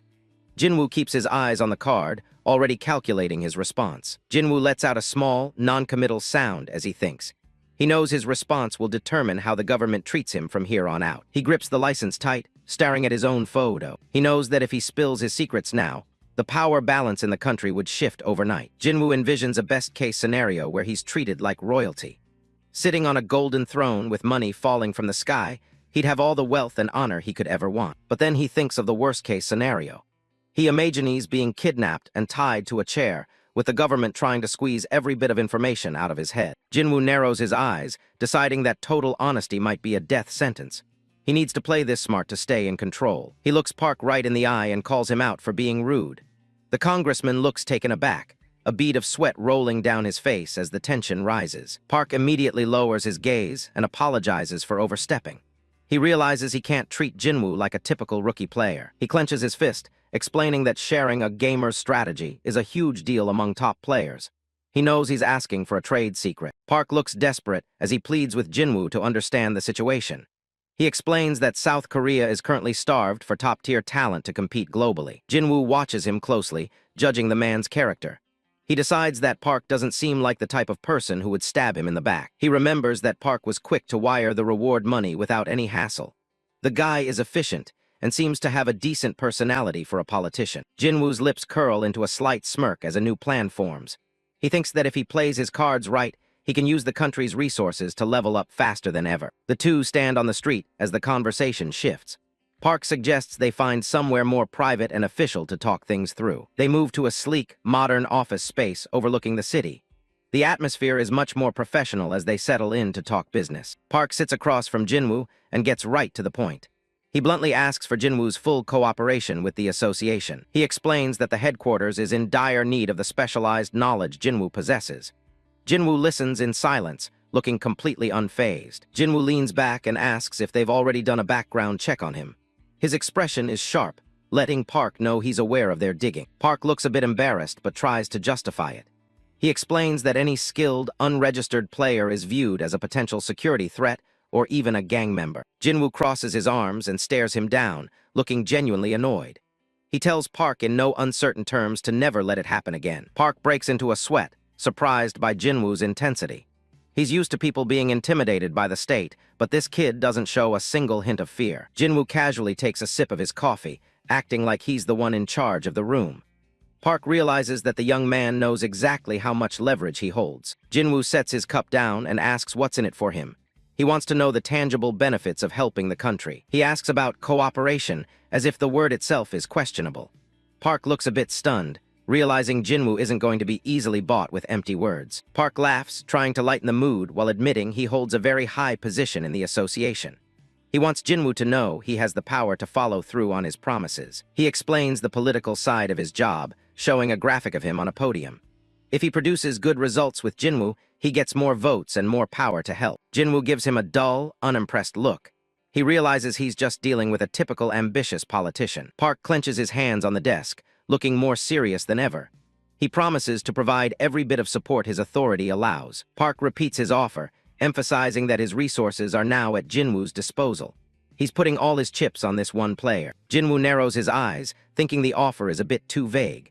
Since Park is a civil servant, he knows there are limits to how much cash he can just throw around. Jinwoo taps his finger on the table, thinking it over.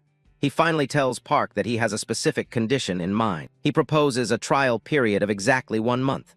Park is visibly confused by the short time frame, asking for clarification. Jinwoo explains he'll focus on his own growth for a month and request help when he needs it.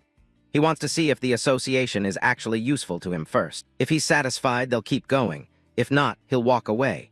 He even offers to return whatever resources he used or provide equivalent info if they part ways. Park can't help but smile at the sheer audacity of the kid.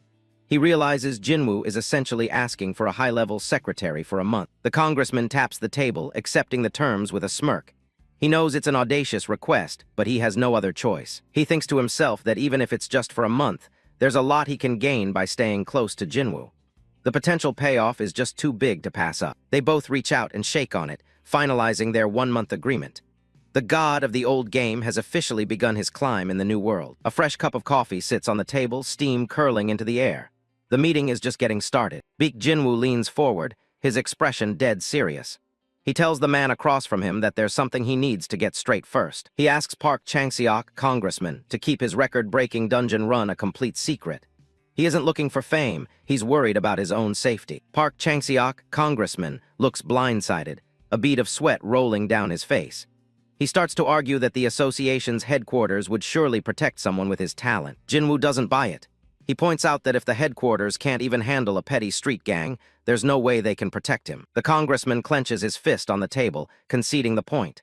He agrees to do everything in his power to keep the news from spreading. But he also issued a warning, stating that even with his assistance, the news might eventually leak out in small trickles. Jinwoo simply stood up and shrugged. A little bit of exposure didn't bother him at all. Jinwoo says his goodbyes and heads for the door. Outside, the city is bright and busy, a complete contrast to the quiet office he just left. As he walks away, Jinwoo pulls out his phone. He smirks to himself, satisfied that he successfully secured the congressman's silence for now. He stops for a moment to check the loot he picked up earlier. A small smile plays on his lips as he prepares to see what he's earned. He swipes his hand across the air, bringing up a glowing, holographic interface. The blue light reflects off his eyes as he scrolls through his inventory. The rewards screen pops up, showing 3 high-grade summoning scrolls and 2 low-grade abrasives. Jinwoo stares at the items, surprised by the quality of the haul. He stands in the dark room, the blue screen casting long shadows behind him. It makes sense. A first-time achievement reward like this should be something special. Jinwoo taps his chin, weighing his options. Part of him wants to use the scrolls right now, but gambling with only 3 feels like a waste when he could sell them for a guaranteed profit. He pauses, his eyes widening as a new idea strikes him. Something about the market just clicked. He pulls up the Player Web app, the exclusive marketplace for registered hunters. This is where all the high-stakes item trading happens. He remembers Park Chang-seok, congressman, giving him a glowing recommendation for a specific trade station while setting up the app. It seems like the right place to start. Jinwoo taps on the Announcements tab to check the current market rates. He holds his breath, waiting for the list to load. He stares at the screen, frozen. He can't believe what he's looking at. His eyes go wide as he processes the numbers. The shock is written all over his face. The screen lists a single high-grade summoning scroll at 3,000,000 won. Jinwoo's hand shakes slightly as he looks at the 5,000 won price tag for a low-grade scroll below it. Jinwoo clutches his head, trying to do the math. He just made 9,000,000 won in a 5-minute dungeon run. It's absolutely insane. He stares at the phone, his face heating up as he thinks about the possibilities. If he keeps this up, the money is going to start piling up fast. He imagines dad, mom, and Baek Jinwoo crying with relief as they're surrounded by stacks of cash. He clenches his fist, determined to make sure his family never has to worry about money again. He starts planning his next move, tapping his chin thoughtfully. Since he already has top-tier summons like the drill instructor, he can afford to sell the high grades and buy a massive amount of low-grade scrolls instead. He looks at the 3 high-grade summoning scrolls sitting in his inventory one last time. They're his ticket to a much larger game. He goes back to the market listings, but something catches his eye. He stops mid-scroll, squinting at the screen. The price for low-grade scrolls is stuck at 5,000 won, despite there being way more sellers than buyers. It doesn't make any sense. He decides he needs some expert advice. He starts dialing a number, hoping to get some answers about how this economy actually works. He puts the phone to his ear and waits. "Hello?" he asks as soon as the line connects. On the other end, Baek Jinwoo is relaxing on the couch with a book. She sounds surprised to hear from him, asking what's up. Jinwoo starts laying out his questions about the scroll market. He needs her to explain the weird price floor he's seeing on the app. Ajin smiles, happy to help her brother out. She explains that the reason the price stays at 5,000 won is because the headquarters buys them all up. Jinwoo looks confused, asking why on earth the headquarters would want to do that. It seems like a massive waste of resources. Ajin flops back onto the couch, explaining that they use tax money to buy them in bulk at a fixed price. It's a policy meant to support low-rank hunters so they can at least make a living. An infographic shows money raining down on a happy hunter.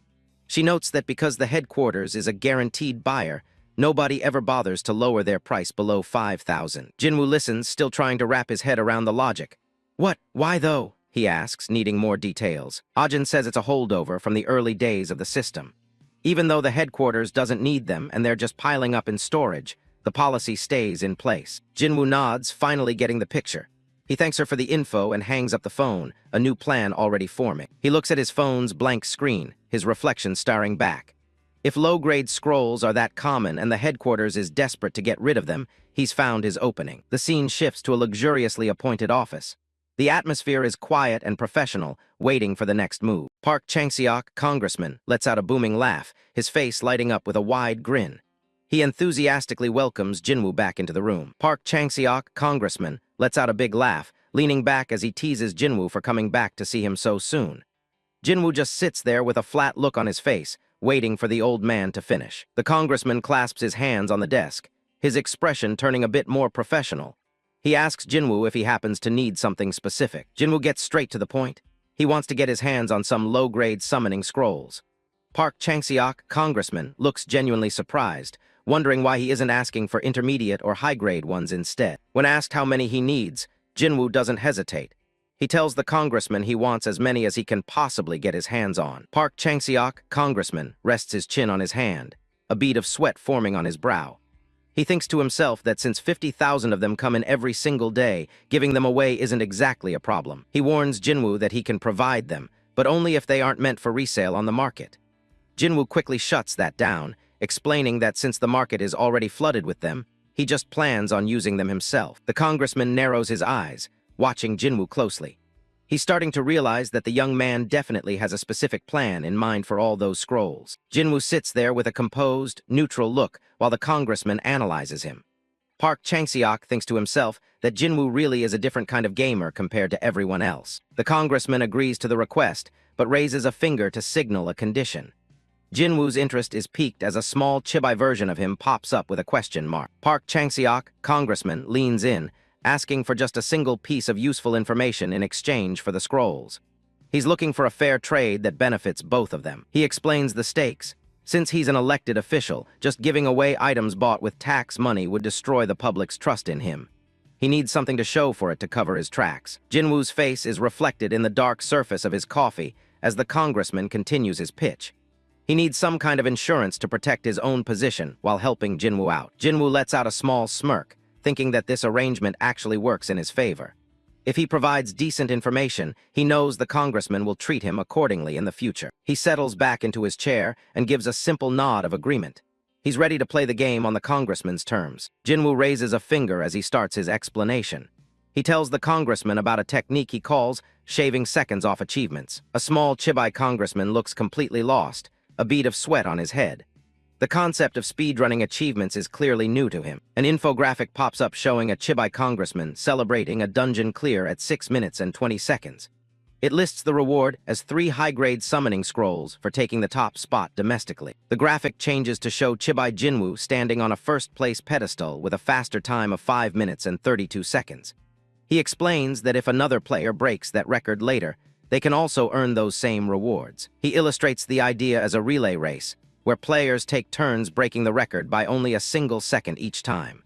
This way, the maximum number of people can claim the rewards before the time becomes impossible to beat. A massive stack of gold scrolls appears as Jinwoo notes that this method also significantly boosts South Korea's national power.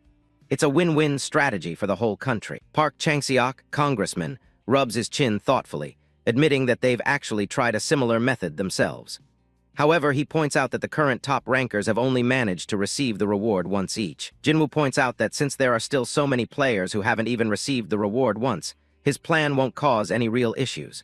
He's confident in his logic. The light catches Jinwoo's eye as he prepares to drop the big secret. He tells the congressman that the information he's releasing is specifically for the Tuesday dungeon. Park Chang-seok, congressman, claps his hands together loudly, satisfied that his suspicions were right.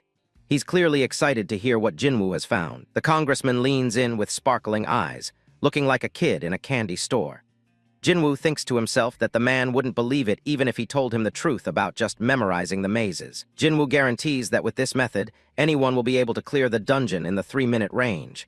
The congressman's jaw drops. He's completely stunned by that claim. Jinwoo holds up a hand to stop the old man's excitement before it goes too far. He tells him that before they get into the details, they need to settle on the price. He lays out his demands. Along with the low-grade scrolls, he wants 50 high-grade summoning scrolls. He watches the congressman's reaction closely as he names his price. Park Chang-seok was stunned, his head spinning as he processed that price. He nearly choked when Jinwoo proposed a figure as high as 150 million won. Jinwoo leans back, crossing his arms with a confident look. He argues that his price is actually a bargain, considering the rewards from his method can easily reach into the billions. A tiny chibi congressman sweats profusely, trying to wrap his head around the massive numbers Jinwoo is throwing out. He's starting to feel the pressure of the negotiation. The congressman wipes a bead of sweat from his forehead, looking like he's just run a marathon.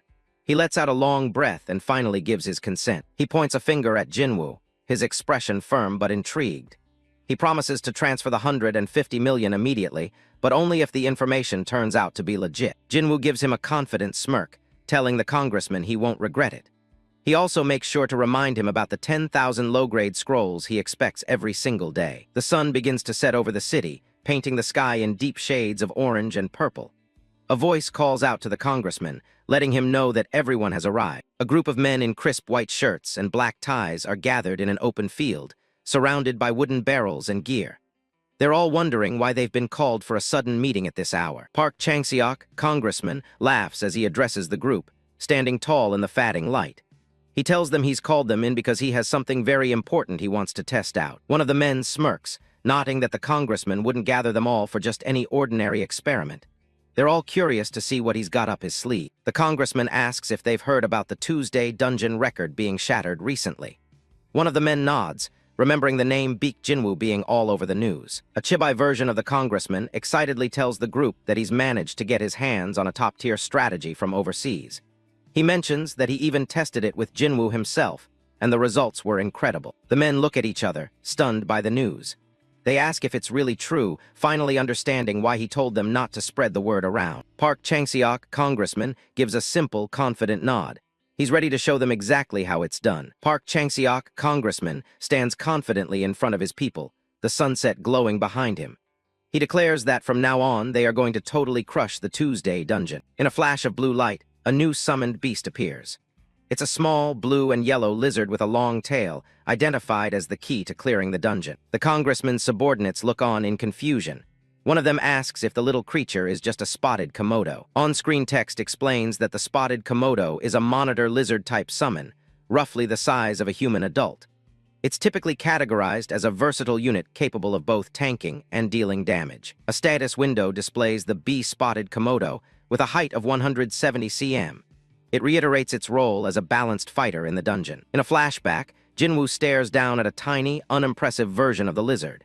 He thinks to himself that it's a total dud, especially since its ambiguous stats usually make it a poor choice compared to other B-grade summons. The spotted Komodo's foot splashes into a pool of water with a heavy thud. Despite its reputation, it seems the users didn't know one crucial detail about its biology. A chibi-spotted Komodo happily munches on a giant, dead blue slime. Its main source of food is giant slimes, which just happen to be the primary obstacle in the Tuesday dungeon. The scene shifts to the exterior of a massive, modern office building as the sun dips below the horizon. The deal with the congressman is already starting to pay off. System alerts chime as the national records for the lower-level Tuesday dungeon are repeatedly broken. Park Chun-sik's clear time drops from 5 minutes and 31 seconds down to 5 minutes and 29 seconds. The congressman's subordinates are ecstatic, their faces flushed as they pump their fists. They reach the boss room in record time, proving the effectiveness of the strategy. The team celebrates by tossing a little spotted Komodo into the air like a hero. Park Chang-seok, congressman, watches with a satisfied grin, knowing this summon is a real moneymaker. A few days pass, and the quiet interior of an executive office is shown.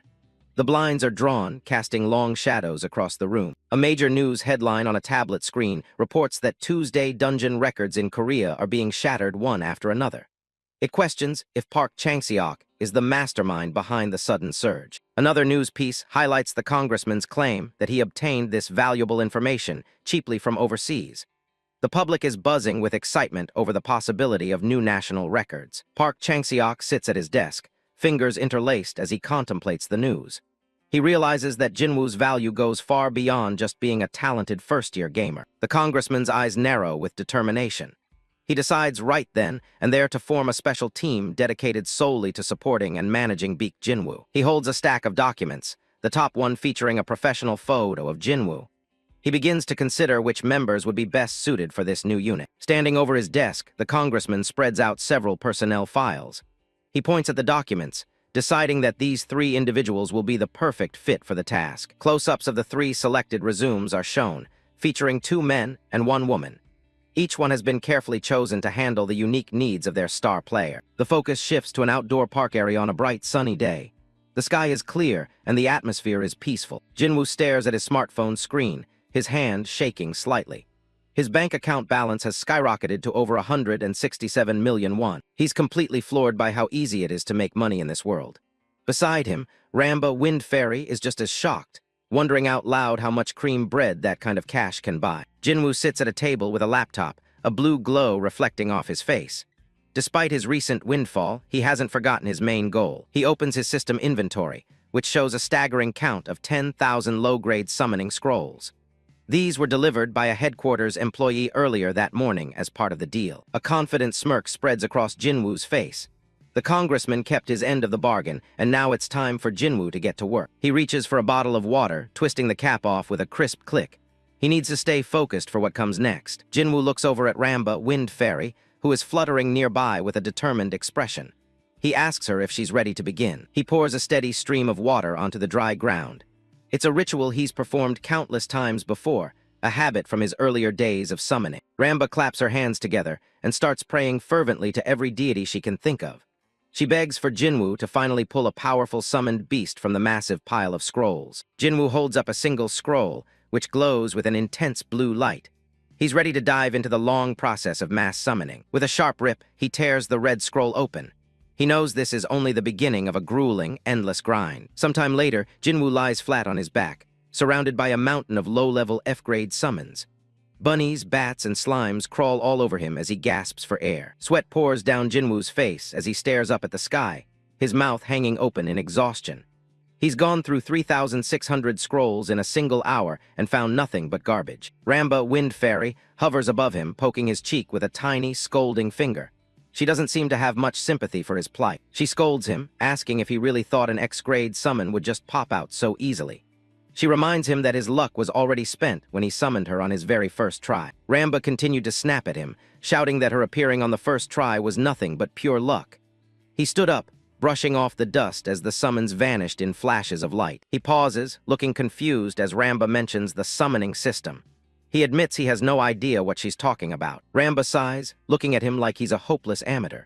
She asks him if he really knows absolutely nothing about how the summoning mechanics actually work. An infographic appears, illustrating that there are exactly 10% as many summoned beasts as there are human players. With 8 billion people, that means there are over 800 million of those common horned caterpillars he keeps pulling. Lamba points her finger right between Jinwoo's eyes as she explains the catch. There is one very important detail he's missing. She explains that because they are currently under quarantine, there is only one specific individual of each type available. She strikes a pose, lecturing him on the rarity of certain summons. Baek Jinwoo is completely taken aback, shouting out in disbelief. Lamba, Wind Fairy, shakes her head with a resigned expression, admitting that even she doesn't know the reason for his unique ability. Lamba clarifies that Jinwoo is the only person capable of pulling quarantined X-grade summons.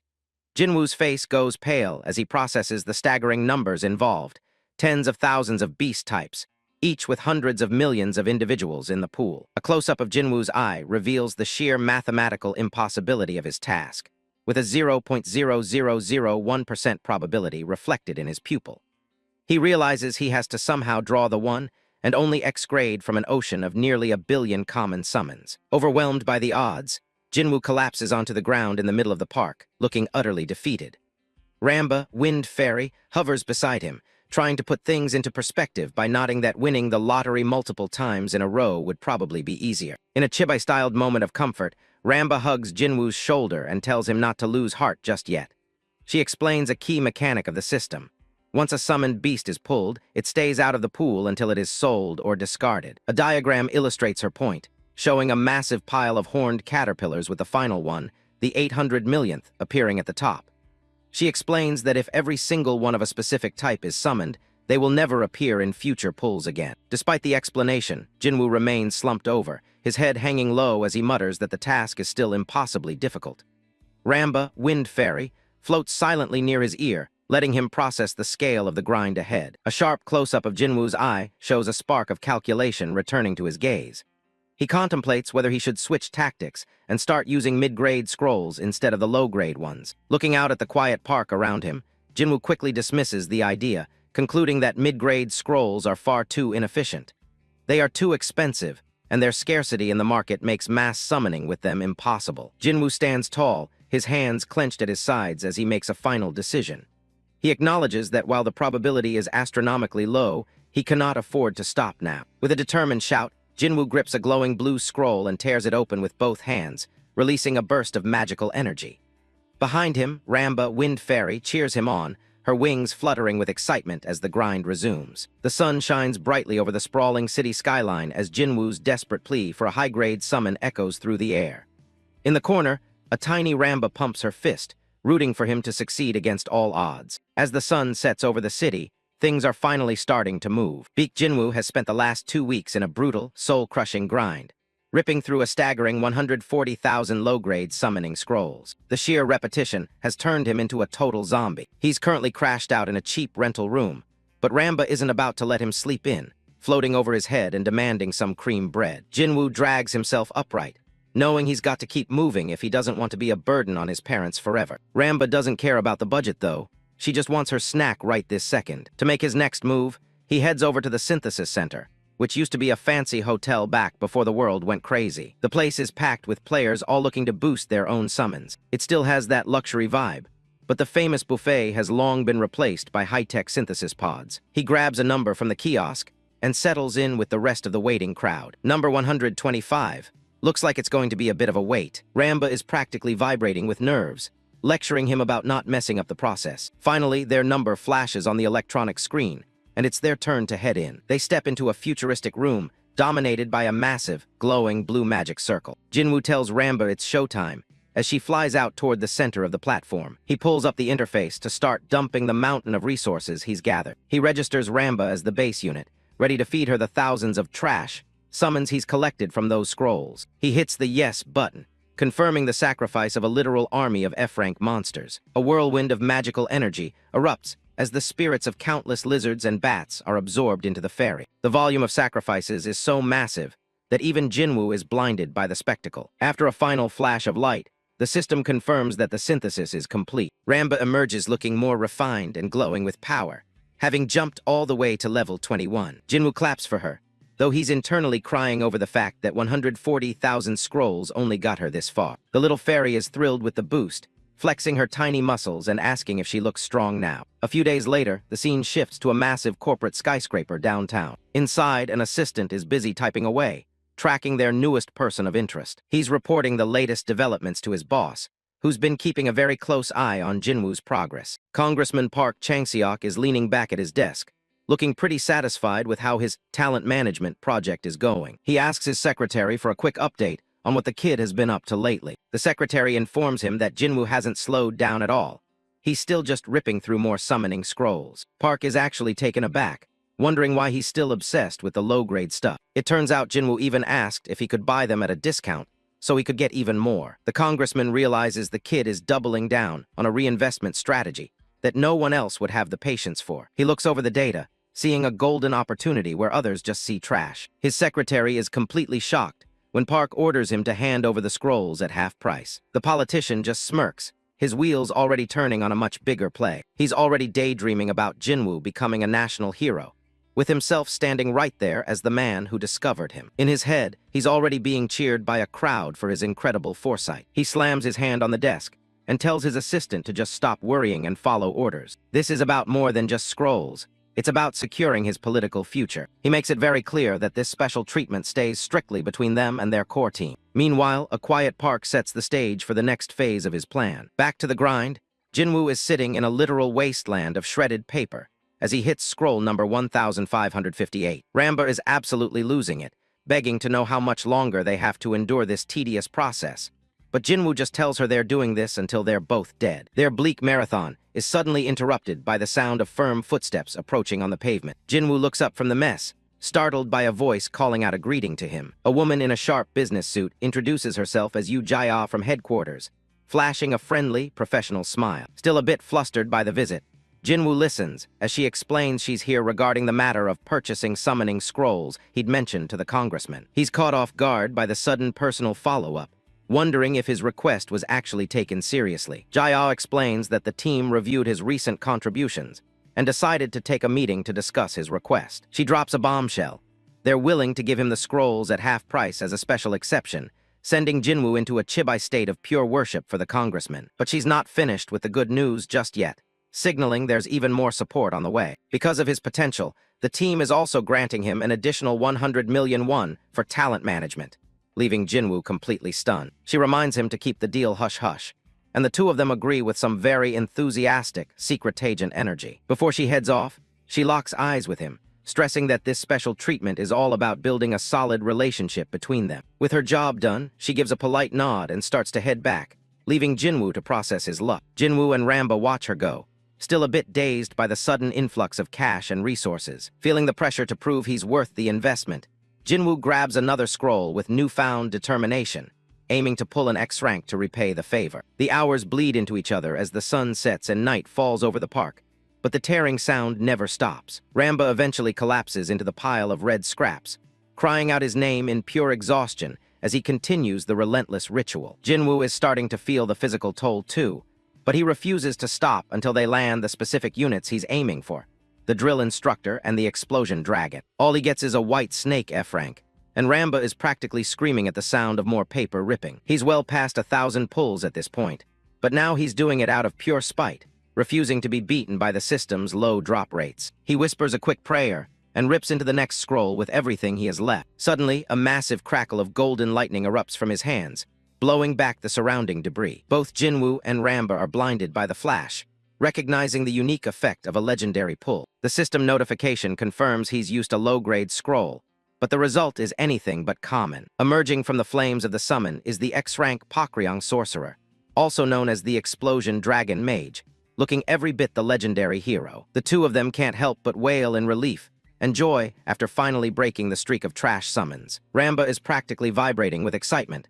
while Jinwoo feels like he could finally rest in peace. But just as the fatigue starts to take over, he notices a spark in his eyes and catches himself. He tells a confused Lamba that they can't stop now because they've hit the the fabled drop moment. In gaming lore, when one good thing drops, you have to keep pulling while the luck is still hot. He immediately rips another scroll with a frantic look in his eyes, desperate to catch the next wave. His gamble pays off instantly as a second X rank appears: the drill instructor Chunhyo. Jinwoo finally lets the tears flow for real, overwhelmed that his stubborn, soul-crushing grind actually worked out. Emerging from the light is a stern figure in a brown uniform, signaling that Jinwoo's team just got a massive power boost. He can't stop grinning, celebrating the fact that all those weeks of soul-crushing grinding finally paid off. It's the kind of high only a gacha player truly understands. But the luck doesn't stop there. Another summon appears right in front of him. It's the drill instructor, a serious-looking knight in dark plate armor who seems a bit confused about where he's just landed. Jinwoo is absolutely thrilled. He knows the true value of this guy isn't in his combat stats, but in what he can do for the rest of the team. See, the drill instructor is an absolute training fanatic. Behind that stoic knightly look is a man who lives for the burn and thinks everything can be solved with enough reps. His skills are specifically designed to push others to their limits. With his growth and charisma abilities, he can force other summons to train until they literally can't move. The real game changer is the instructor skill. It unlocks the hidden potential of any summon he trains, greatly accelerating their growth and turning even weaklings into monsters. The potential is almost terrifying, imagining a tiny, delicate fairy like Lamba being forced into becoming a muscle-bound powerhouse. The instructor doesn't see a fairy, he sees a project. Jinwoo's eyes practically turn into hearts thinking about the stat boosts, but poor Lamba is sweating bullets in the background. She definitely didn't sign up for a gym membership. Jinwoo gives the new guy a casual wave, greeting him like an old friend from his past gaming days. The drill instructor freezes, staring at Jinwoo as if he's seeing a ghost. That wave and that familiar nickname start to ring some very specific bells. He realizes he's standing in front of the legendary Jinwoo God. Jinwoo doesn't miss a beat, confirming his identity with a smug smile. The instructor doesn't even hesitate. He drops straight to one knee, the sound of his armor clanking against the pavement. He explains how he's been sealed away for reasons he doesn't even know, never thinking he'd have the chance to serve his lord again. Jinwoo watches, realizing these summons really do remember him. With his head bowed in total respect, the knight pledges his loyalty once more. For him, being back at Jinwoo God's side is the highest honor imaginable. Then a soft voice calls out the name as a pair of red shoes steps into view. The red-haired girl is slowly approaching, looking a bit shy. Pakryong sorcerer looks up at Jinwoo with wide, curious eyes, trying to make sure this is really the master she remembers. Jinwoo is actually stunned.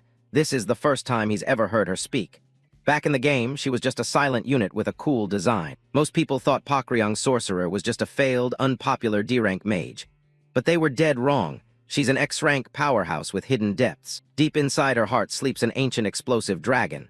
When it wakes up, she becomes a walking inferno capable of massive burst damage. Her Pakryong wave fires a dragon-shaped blast of fire, but its true power is locked away. It needs a special touch to reach its full potential. If the drill instructor awakens it, she gains the Devour skill. It's a broken ability that permanently increases her damage every time she takes down a boss-class enemy. Because you need the instructor to bring that skill out, almost no one in the game knew how to use her right. Jinwoo was the only one who actually figured out the meta. Knowing she's finally back with the one person who understands her, Park Ryung transforms into an absolute powerhouse of destructive fire. She's practically glowing with excitement, cheering about how much she missed him. Jinwoo's feeling the love, enjoying the praise from his elite summons. Jinwoo gets a little bashful, telling them both to stop it with the Jinwoo God stuff. He's trying to stay under the radar, so he asks them to just call him Jinwoo. The summons agree, though the instructor still keeps his formal, disciplined stance. Jinwoo tells them both to keep his secret identity quiet when they're around other people. With the group settled, Jinwoo decides it's time to call it a night. He's been grinding for 2 weeks straight and he's completely spent. He heads back through the city streets under the moonlight, looking forward to a real bed and some much-needed sleep. He finally makes it back to his quiet room, where the lights are already dim and the world feels still. Jinwoo lets out a massive yawn and flops onto the bed, out cold before his head even hits the pillow. The guy is truly running on empty. But while he sleeps, the summons stay awake, gathered in the middle of the room like a secret council. They've got a lot of catching up to do. Park Ryung's sorcerer and the drill instructor exchange a look, both of them realizing it's been an eternity since they were last together under their lord. Tiny Ramba floats over, looking curious about her new teammates. She asks the instructor if she should just call him by his title. The instructor isn't really interested in being friendly. He reminds Ramba that since he was active long before her, he's technically her senior. His expression turns dark and intense as he shifts gears. He's done with the small talk and has only one thing on his mind. He tells the others that their current strength is a joke. In his eyes, they're far too weak to be of any real help to Jinwoo. He slams his fist into his palm, looking like he's ready to start a boot camp right there in the bedroom. He's not going to let a second go to waste. He declares that even while their lord is sleeping, their training must continue. He points right at Park Ryung's sorcerer, making her the first target of his regime. He orders her to sit down and focus entirely on sensing her mana, promising to unlock her devour skill first. Park Ryung just nods, too intimidated to argue. Then he turns his glowing, terrifying eyes toward Ramba. The poor fairy looks like she's about to pass out from the pressure. He tells her she needs to build up her strength and orders her to start training with him immediately. Ramba's jaw drops, wondering why on earth a fairy needs to do strength training. Drill instructor leans in, his face shadowed. He's asking the sweat-drenched summon if they really want to be of any help to their lord. He points to the wall of kitchenware. Since it's only the first day, he's keeping it light with a mere 5,000 swings of a frying pan. Ramba's head pops into the frame, her eyes spinning in absolute shock. The number alone is enough to make a fairy's wings go limp. A hand reaches out, trembling and weak. Ramba is barely clinging to life after her light morning workout. The drill instructor marches down the hall, dragging a half-dead Ramba by her wings while she begs Jinwoo for help. Meanwhile, the man himself is still out cold, dreaming about anything but training. We shift to the city as a new day begins, the morning sun reflecting off the glass of the high-rise buildings. Inside a high-end office, Congressman Park Chang-seok gets hit with some frustrating news. His supply of low-grade summon scrolls has been cut off. Yu Jia, his sharp-eyed assistant, delivers the official notice. Apparently an order just came down from the director himself. Congressman Park is baffled. He can't understand why someone that high up is suddenly concerned with a minor resource like trash-tier scrolls. He clenches his teeth, clearly irritated by the blatant interference. Yu Jia explains that Assemblyman Lim Hee-soo is the one pulling the strings behind the scenes. Park realizes his rival is nitpicking every single decision he makes. If the management office won't issue more scrolls, he's got nothing left to give Jinwoo. He sits at his desk, deep in thought about how to handle the situation. It's almost time for the next scheduled delivery. His phone suddenly buzzes on the desk. He looks down and sees a message notification from Baek Jinwoo. He's surprised, wondering why the kid is reaching out now. Yu Jia watches him closely, waiting for his reaction. Yu Jia looks on as Park reads the message. Jinwoo says he doesn't think he'll be needing any more low-grade scrolls. The congressman's eyes narrow as he reads the text. The supply problem might have just solved itself. Jinwoo's message is short and confident. He's already gotten what he wanted. Park realizes he still needs to settle things with Lim Hee-soo. The scene shifts to Gwanakson Mountain.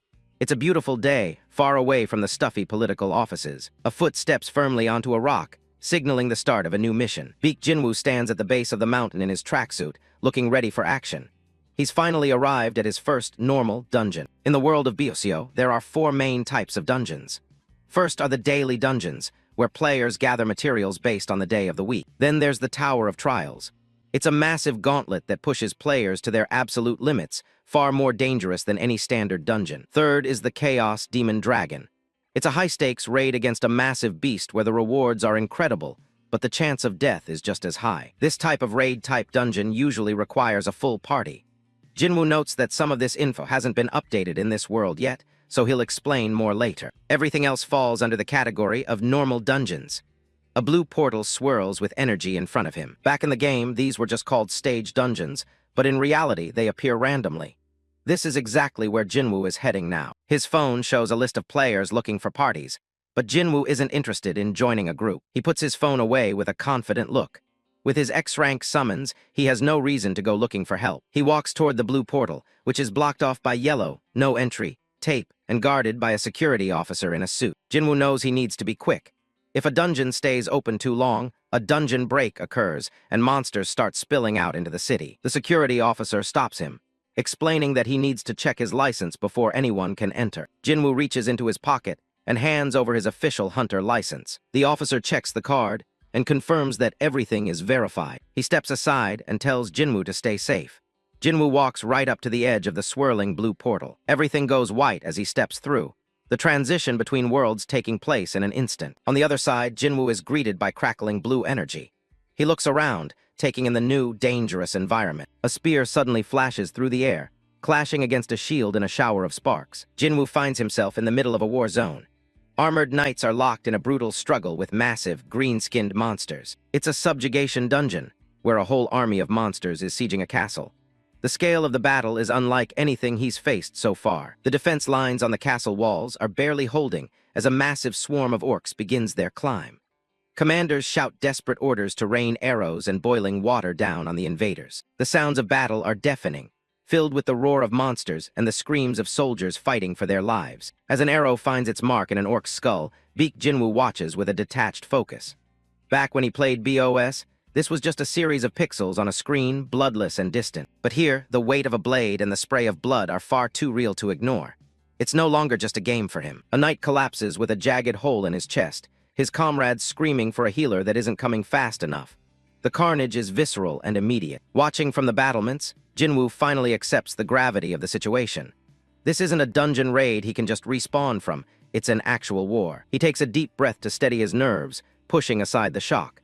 To survive, he just needs to fall back on the same strategies he's mastered 1,000 times before. With a flick of his wrist, the air begins to crackle as blue geometric patterns materialize around him, signaling the arrival of his true power. His elite squad of X-rank summons stands ready, their presence alone shifting the air. He tells the team to get ready for the real work. He fills out his ranks by calling upon a Golden Fairy and Mini Kong, filling the gaps in his support and frontline roles. Every piece is now on the board. Jinwoo starts barking orders, directing Lamba to cast a speed enchantment on the drill instructor to maximize his killing efficiency. Ramba's cheerful response contrasts with the surrounding gore. The explosive dragon mage prepares her incantation, her eyes burning with intensity as she readies the covering fire for their advance. Mini Kong lets out a roar, leaping from the wall on Jinwoo's direct command to bypass the Rankan file and hunt down the boss. For a pro gamer like Jinwoo, this dungeon follows a predictable pattern. He just needs to cut the head off the snake to end the struggle. A massive shockwave ripples through the orc ranks as his summons make first contact, their power erupting across the battlefield. The giant orc boss looms over the battlefield, but to Jinwoo, he's just the final objective standing between him and a clean clear. The hulking monster roars, hoisting its massive mace high to crush the small monkey summon that dared to challenge its authority. Steel meets bone as the boss swings with everything he's got. The impact sends sparks flying across the dusty ground, echoing through the air. Lamba cheers from the sidelines, while the drill instructor's eyes glow with a cold, lethal light. It's time for the professional to take over. The drill instructor becomes a blur of motion, his blade carving through the orc ranks with surgical precision. He leaves nothing but a trail of blood and severed limbs in his wake. Jinwoo is impressed by the sheer raw stats of his X-rank unit. The power gap compared to a standard summon is simply absurd, making the base forms look like jokes. With the Golden Fairy providing constant support from the air, the battle is becoming much easier than Jinwoo originally anticipated. The surviving human soldiers can only watch in shock. They're saved by these mysterious, incredibly strong allies who are systematically dismantling the orc army. Mini Kong launches another relentless assault, his strength boosted by a constant stream of HP recovery spells provided by the Golden Fairy. Lamba treats the battle like a playground, darting through the air and mocking the orcs as their clumsy axes whistle past her harmlessly. Jinwoo snaps at the fairy to stay focused, while the drill instructor executes an orc that had the audacity to throw an axe at his lord. The explosive dragon mage narrows her eyes, her mana pooling into a blinding, scorching light at the tip of her staff. She releases the stored energy, her voice steady as the air begins to heat up to a lethal degree around her. It's showtime. A massive dragon made of pure flame roars to life, surging forward with enough force to incinerate an entire legion. The firestorm consumes the orcs where they stand, turning the battlefield into a charred graveyard in a matter of seconds. The orc boss stands alone among the ashes, his entire army wiped out by a single overwhelming spell. The fear in its eyes is clear. Before the beast can even process the loss, the drill instructor closes the distance with a single, thunderous step that cracks the ground. With one swift, decisive stroke, the boss is brought down. The battlefield falls silent as the threat is finally eliminated. The Golden Fairy celebrates their victory as the system confirms the dungeon has been successfully cleared. Another one for the books. The explosive dragon mage beams as she feels her power grow, her level reaching 5 and her intelligence stat ticking up. Even the stoic drill instructor sees an improvement in his combat capabilities, his critical hit rate increasing as he gains experience. Jinwoo's eyes widen as he sees the rewards, an intermediate summoning scroll that's worth $500,000 on the market. That's a serious jackpot for 2 minutes of work. Instead of celebrating, he immediately starts planning his next move. He needs to find the next dungeon and maintain this momentum to keep the money flowing. He clenches his fist, realizing he's found the perfect loop. He can level up his elite team and build his fortune at the same time. This is the moment everything changes. Jinwoo is ready to grind his way to the top and leave his old, struggling life behind forever. Far away from the dungeons, the headquarters of the player management office looms over the city, where the consequences of Jinwoo's actions are starting to be felt. Inside, Congressman Park Chang-seok hangs his head in exhaustion. The high-stakes political gambling happening behind the scenes is starting to take its toll. Yoo Jae-ah watches the two men argue, her expression one of utter disbelief at the recklessness on display. She questions where the congressman found the audacity to make such a high-stakes gamble with his career. The conference room is thick with tension as the mediator tries to keep the peace between the two rivals. Lim Hee-soo sits on one side, radiating arrogance, while Congressman Park Chang-seok seethes across the table. Lim lets out a dismissive snort, hiding his malice behind a thin veil of helpful advice. He mocks the congressman for what he calls a blatant waste of the national budget on a losing cause. The insult hits home, and Congressman Park's face turns a deep shade of crimson as he tries to contain his rising rage. Lim doesn't stop, questioning how anyone could call this a talent management team when they can't even foster a decent recruit. Every word from Lim is like a physical blow, leaving the congressman reeling in his chair. Lim's mocking avatar in the corner points out the harsh reality. None of Park's talents have ever been good enough for the national team. Lim leans back, laughing at the sheer absurdity of the situation. He asks if the congressman is really getting this worked up over a single trivial record from a midweek dungeon. Congressman Park's eyes narrow, his vision tunneling on the man across the table. He's reaching his breaking point, and he's finally ready to give Lim a piece of his mind. Lim remains unfazed, crossing his arms with the confidence of a man who knows he's winning. He reminds everyone that his recruits are the ones who fill the national team rosters year after year. The congressman grits his teeth, acknowledging that despite his attitude, Lim has the results to back it up. But he's done being the punching bag, and he throws a counterpunch. What happens if Jinwoo actually makes the national team? Lim's grin only widens as he smells blood in the water. He laughs and asks if the congressman is brave enough to put his money where his mouth is with a formal bet. Lim proposes the wager, his eyes glinting with predatory interest. Since the national team only has 10 spots, he wants to see whose talent can reach a higher rank by the end. The decision is made in an instant. Congressman Park looks Lim dead in the eye and accepts the challenge without a single shred of hesitation. The room practically ignites with the intensity of the bet. The loser has to publicly admit defeat and resign, but the real kicker is the $1 billion penalty for anyone who tries to back out. Back at the office, Jae-ah tried to ground the congressman, noting the huge gap between a gamer and a pro. To her, Jinwoo was just an unproven amateur compared to the elite. Fully understanding Jae-ah's point, he simply nodded as the weight of the bet began to press down on him. With a long, weary sigh, the congressman propped up his heavy head in his hands. He stares at his hands, his mind racing through the massive risks he just took.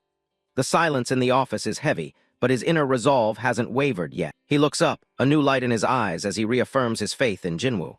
He's convinced that with the right backing, the kid will provide intelligence that's worth every penny of the investment. Yoo Jae-ah is about to argue when the door is thrown open with a violent crash. An assistant bursts into the room, shouting for the assemblyman with panic in his voice. Both Park and his secretary are jolted out of their conversation, staring at the intruder in shock. They can already tell that something significant has just happened. The assistant is gasping for air, clutching a report like his life depends on it.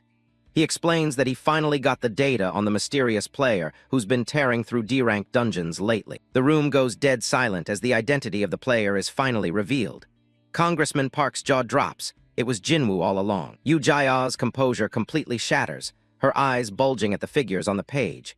She can't believe a rookie who's only been registered for a month is clearing D-rank dungeons in under 5 minutes. The shock on the congressman's face quickly transforms into a massive, triumphant grin. He lets out a booming laugh, his massive gamble finally starting to pay off in spades. He starts celebrating right there in the office, practically glowing with the feeling of total vindication. He shouts about how he knew Jinwoo was da bomb, leaving his secretary to cringe at his outdated slang. Congressman Park is fist-pumping the air, his trust in the young player fully restored. He's finally got the objective evidence he needs to shove it back in Lim's face. Meanwhile, back in the real world, the subject of all this drama is just finishing another routine run. Jinwoo steps through the exit portal, his movements calm and practiced as he leaves the dungeon behind. He stands tall in his tracksuit, looking every bit the rising star the congressman believes him to be. It seems the assemblyman's eye for talent was indeed spot on from the beginning. Back at his modest apartment, the ordinary surroundings hide the fact that a new millionaire is living inside. Everything looks the same, but the situation has fundamentally changed. Jinwoo stares at his phone screen, a soft chuckle escaping his lips as he looks at his updated bank balance. He's officially sitting on a total of over 26 million won. He collapses onto his bed, a dazed, happy grin spreading across his face as the reality sinks in. He can't believe he managed to pull in 16 million won in pure profit during this grind. He thinks back on the past 4 days, a blur of non-stop effort where he cleared a staggering 160 dungeons. He really did go crazy with his clear times and efficiency. His summons were like an unstoppable machine, tearing through enemies so fast the system could barely keep up with the carnage. It was a brutal, perfectly executed slaughter. A chibi version of Jinwoo is practically drowning in stacks of cash, the sheer volume of money making his head spin. Most of it came from selling the high-tier scrolls that dropped during his spree. He holds his phone up like a sacred relic, tears of joy streaming down his face as he contemplates his newfound wealth. While he calls it his blood, sweat, and tears, his summons in the corner feel like they did all the actual work. He gets to work organizing his finances, deciding to split the money into different dedicated accounts. First up is the living expenses fund to make sure his daily life is fully covered. He imagines his bank book as a gateway to a better life, even thinking about setting up a family account to spoil his parents and sister. No more scraping by for the Baek family after this. He envisions his family finally being free from financial stress, crying tears of joy as he sets aside 10 million won for a long-term savings plan.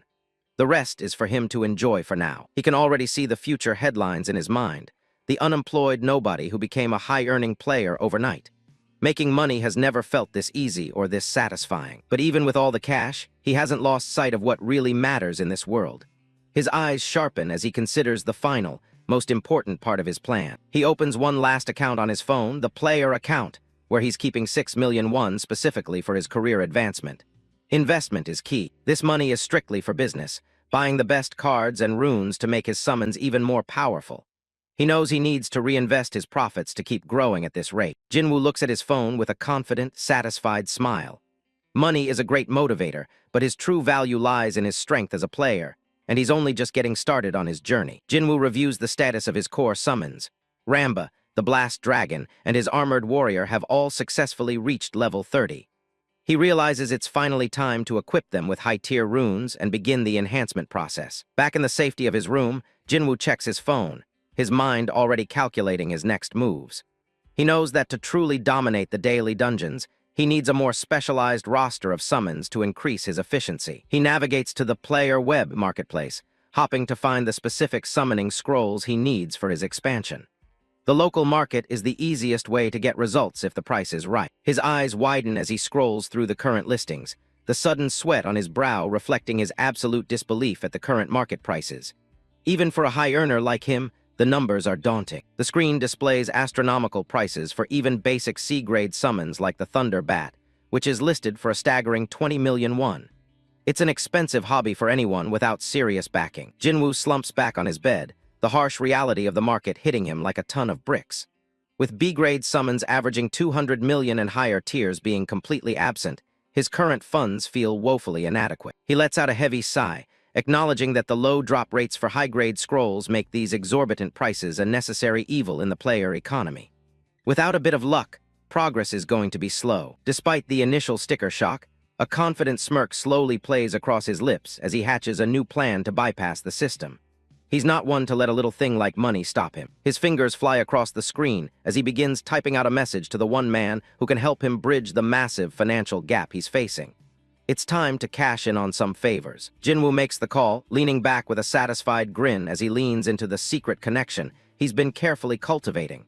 The play is finally in motion. In a different part of the city, an assistant bursts into a private office, his voice cracking as he shouts for the assemblyman in a state of pure panic. The sudden intrusion shatters the quiet of the room. Congressman Park Chang-seok looks up from his paperwork, his expression one of mild annoyance at the sudden interruption. He has little patience for drama that doesn't yield results. The assistant reports that a new, urgent request has just arrived from Baek Jinwoo. The news hits Park like a lightning bolt, snapping him out of his lethargy and into a state of high alert. The congressman's professional mask crumbles, replaced by a look of pure, unadulterated excitement. He grabs the assistant's hands, his face flushed as he celebrates what he already considers a brilliant achievement. Once he calms down, Park stares at his phone, his profile set in a serious line as he reads through the details of the request. The stakes are much higher than he initially anticipated. The message contains a comprehensive summon purchase list filled with high-priced C and B-grade units, totaling hundreds of millions of won in a single order. It's a shopping list for a legend in the making. Park's eyes practically pop out of his head as he realizes the sheer scale of the investment Jinwoo is asking for. It's a massive sum of money for anyone to request so casually. He scratches his head in confusion, wondering why a player of Jinwoo's obvious caliber would even bother with C-grade summons at this stage in his career. There must be a deeper reason for the choice. His gaze sharpens as he reads the final part of the message. Jinwoo is offering the secret method for a time attack on all the daily dungeons in exchange for the investment. The value of that information is immeasurable. The assistant is equally stunned, questioning if Jinwoo really means he can optimize all the daily dungeons in general, not just a specific one. It would be a total game changer for the entire country. Congressman Park stands tall, hands on his hips, impressed by the sheer audacity of the move. He knows a bold move when he sees one, and this is as bold as it gets. A shark-like grin spreads across Park's bearded face as he weighs the potential rewards of this unprecedented trade. He can smell the success from here. He crosses his arms, his mind made up about how to proceed. He decides he'll take the proposal directly to the director, certain they can't afford to pass up such a tactical advantage. The meeting clearly didn't go as planned, as Park later slams his desk in a fit of pure, unbridled rage. He screams insults at the stupid old geezer in the back room who had the nerve to reject the deal. He throws his hands up, papers flying everywhere as he laments the absolute lack of vision in his country's leadership. The assistant and Yu Jia watch the tantrum with varying levels of silent concern. When the assistant asks about the director's final response, a frustrated Park explains that the old man demanded hard evidence or a live demonstration before approving such a large request. Bureaucracy at its worst. Park seethes at the impossibility of the situation, shouting about how Jinwoo is supposed to provide proof without the very summons he needs to perform the task. It's a catch-22 that's driving him mad. He's convinced that Jinwoo's information is a massive jackpot, and he can't believe the headquarters is too blind to see the opportunity sitting right in front of them. Their stupidity is a national tragedy. He eventually deflates into his chair, looking genuinely disappointed that such a perfect plan has hit a bureaucratic wall. All that potential, wasted on narrow-minded leadership. Yu Jia speaks up from behind him, her voice cool and composed despite the chaos. She suggests that selling such valuable, jackpot, information for a mere 1.3 billion won is actually far beneath its true worth. She leans in with a knowing smirk, her finger pressed to her lips in a playful but dead serious gesture. She's tired of seeing the assemblyman struggle with incompetent superiors. She shocks both men in the room by casually offering to provide the necessary funds herself, bypassing the government's red tape entirely. She has the resources to make this happen without their help. Congressman Park is left speechless, his jaw dropping as he looks at his aide in a completely new light. He knew she was capable, but this level of financial freedom is unexpected. The truth of her identity is finally revealed against the backdrop of the massive Daeseong Group headquarters. Yu Jia isn't just an assistant. She is the fourth granddaughter of South Korea's #1 conglomerate. Having been groomed with an elite chaebol education since her childhood, she possesses a keen eye for high-value investments that others might overlook. She's been playing a different game this whole time. While others her age were focused on boring corporate management rights, she found herself much more interested in the unique potential of the players themselves. They were the true assets of the future. And currently, the player she finds the most intriguing is, of course, Baek Jinwoo. His rise has been nothing short of miraculous, and she's determined to see where it leads. She watches the data on him with a sharp, analytical gaze, noting that his knowledge base and negotiating tactics are far beyond what any beginner should be capable of. He is an anomaly that needs to be secured. She recognizes his audacity in negotiating directly with the nation itself, a move that shows he knows his true worth. It's a quality she respects and is willing to pay for. Park and Jae-ah finalize their secret alliance with a firm handshake, illuminated by the bright future of their new private venture. Park's vision shifts toward creating a completely independent management agency for the star. Park looks at his assistant with newfound determination, ready to invest boldly and harvest the profits that are sure to follow from this partnership. It'll be a completely different approach from the old team. Despite her generous offer, Yoo Jae-ah remains analytical, asking the congressman if he's truly prepared for the sheer amount of money they are about to sink into this project. There's no turning back once they start. Yoo Jae-ah adopts a playful, smug expression, her chibai form standing atop a mountain of gold coins with a small crown perched on her head. Beside her, Congressman Park Chang-seok is visibly flustered, cold sweat beading on his brow as he struggles to comprehend her staggering wealth. Returning to her professional stature, Yoo Jae-ah adjusts her suit jacket, her posture radiating an air of absolute financial security. She makes it clear that the massive funding required for Jinwoo's request is a non-issue, but she has her own conditions to settle first. Surrounded by an aura of blooming white flowers, Yoo Jae-ah smiles with a sharp, predatory confidence. Her eyes sparkle with a newfound resolve as she declares her intention to meet Baek Jinwoo in person once again. Yoo Jae-ah waits patiently in a high-end traditional restaurant, looking perfectly composed. She exudes an aura of authority as she prepares for the high-stakes meeting. Baek Jinwoo arrives at the private room, greeted by a respectful attendant. Just hours earlier, Jinwoo had received a message from Jae-ah, eager to discuss his recent requests. He was stunned to find himself at such an elite venue, one that outclassed even five-star hotels. The level of service is overwhelming, with a small army of staff catering to his every need. Jinwoo realizes that providing valuable information definitely has its perks. Yoo Jae-ah greets him with a professional smile, looking every bit the genius heiress he researched. He looked her up beforehand.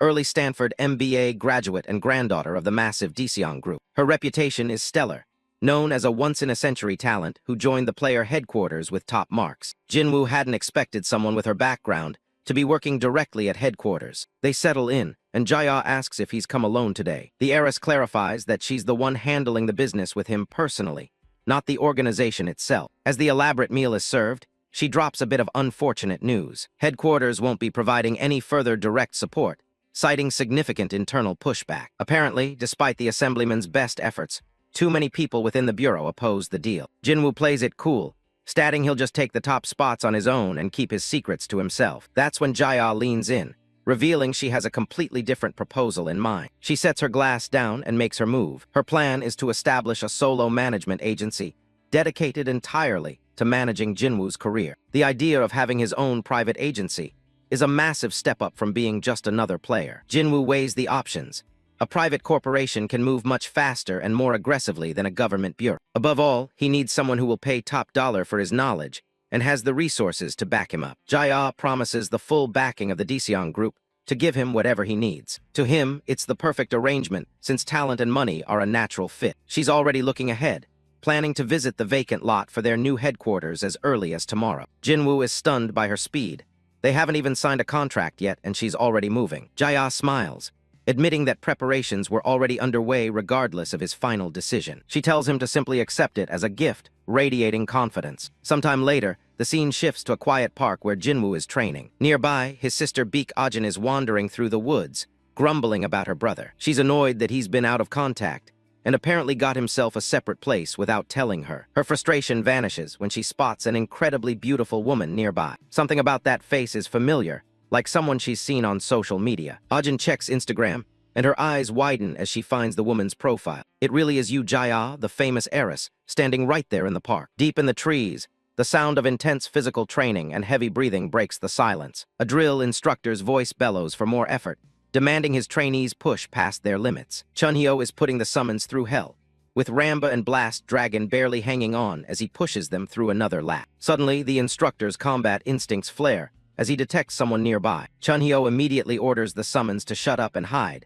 sensing an intruder approaching their training spot. Jinwoo wipes sweat from his face with a towel, completely unaware that his sister is about to walk right into his session. Yu Jia arrives at the park just as Jinwoo is wrapping up his intense morning workout. She notes that he's already been hard at work training alongside his growing team of summons. Jinwoo confirms they're his primary squad and tells them to finish their drills while he handles some business. Jia wants to start things off with a gift, her hand beginning to glow with a soft blue light. A system notification pops up in front of Jinwoo, catching him completely off guard. It's a formal trade proposal from Jia, prompting him to review the terms before accepting. The world's trade system works much like a game, allowing summoners to exchange units with ease. It's a strictly regulated market, where any attempt to scam another player is met with severe consequences. Trying to cheat the system is a death sentence, as the curse of the system window can literally strike a player down with lightning. Jinwoo scrolls through the offer, and is stunned to see every single summon he asked for sitting right there in the list. Without a second thought,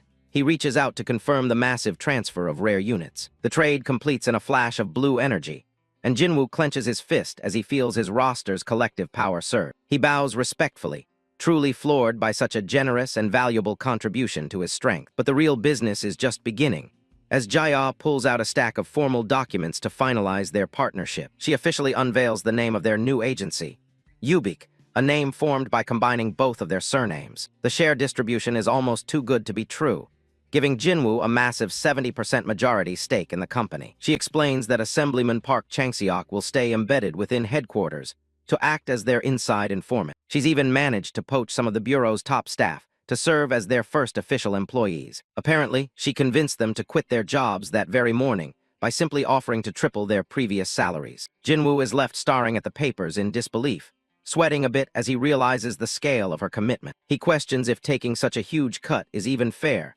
while his summons lie exhausted on the grass in the background. Jia is confident in her bet, believing that her 25% share will be worth a fortune if she can maximize Jinwoo's potential. For her, formal voting rights aren't as important as maintaining a solid relationship with a talent like him. She's focused on setting aside immediate greed to build something far more durable and profitable. Jinwoo makes it official, pressing his thumb onto the seal and signing his future over to the new agency. They share a handshake on the bench, officially marking the start of her tenure as his CEO. The quiet moment is suddenly shattered as Chunhyo snaps his head toward the nearby bushes. The drill instructor's eyes sharpen as he detects a presence that definitely shouldn't be there. Jinwoo and Jia look on in confusion as something rustles violently in the thick foliage. A terrified scream rips through the park as someone is forcibly flushed out of their hiding spot. Chunhyo moves with military precision, diving into the brush to catch the eavesdropper. He emerges holding two girls by their ankles, dangling them upside down like a pair of rabbits caught in a trap. Jinwoo's jaw drops when he realizes the spy is none other than his sister, Ajin, who was caught red-handed. Jinwoo sits on the bench and cuts straight to the point.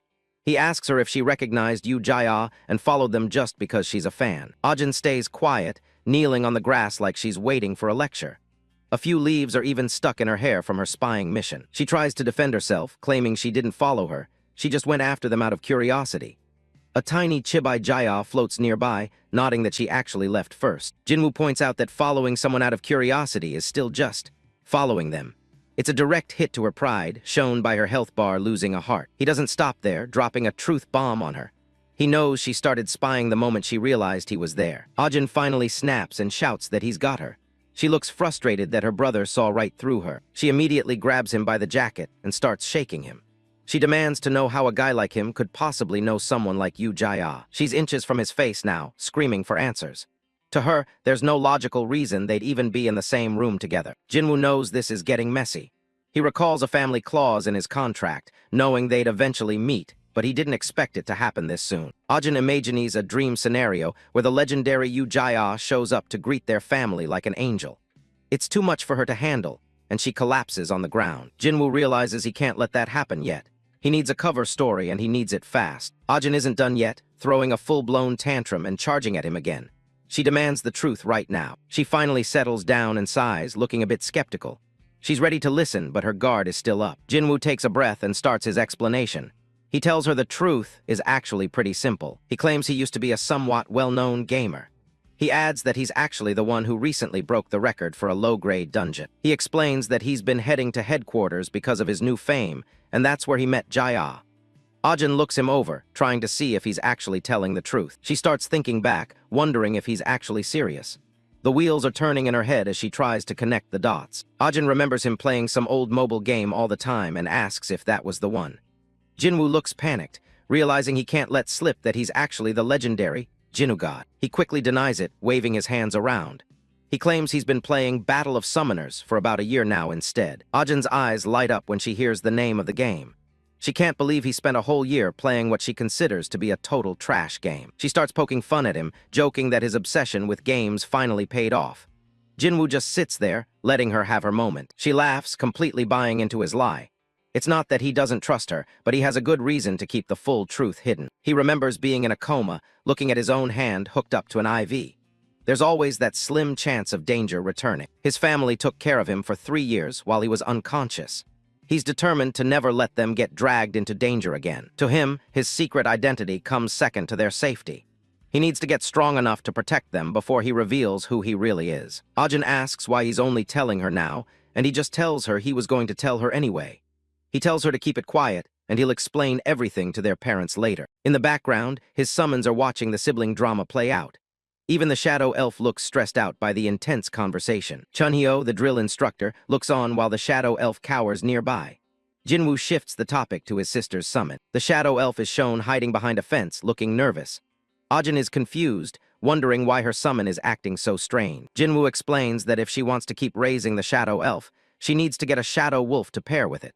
A massive, multi-eyed wolf appears in his explanation. He demonstrates how much better the summon would be with a partner.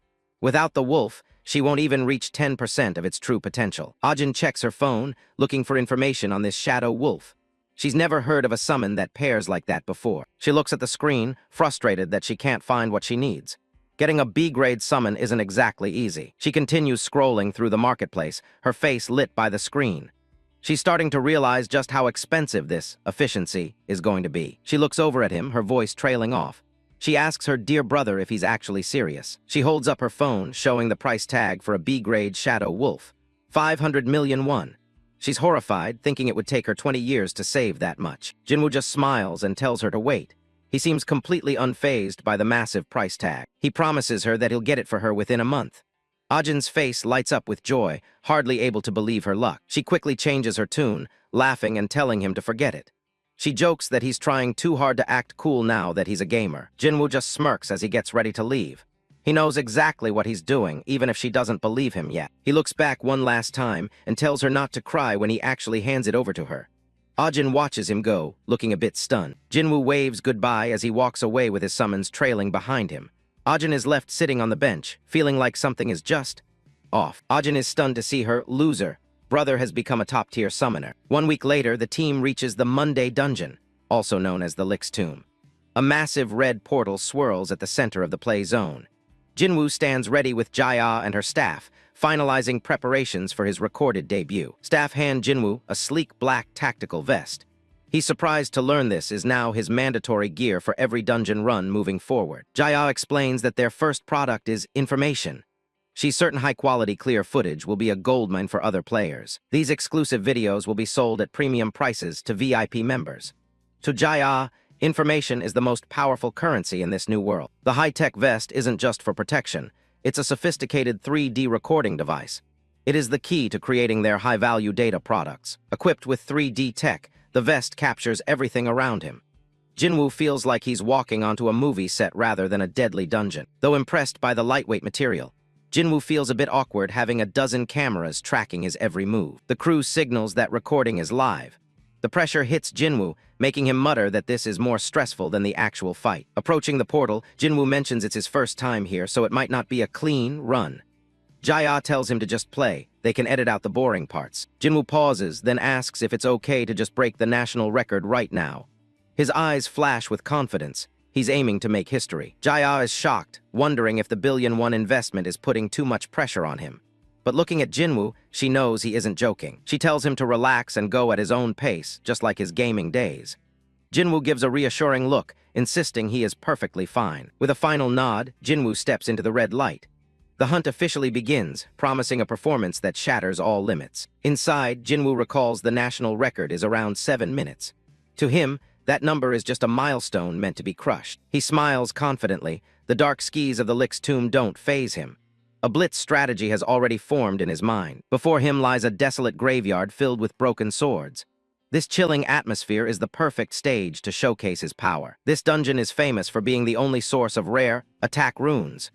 Since rankings depend on speed, everyone is obsessed with time. In Battle of Summoners, attack runes are the soul of strength.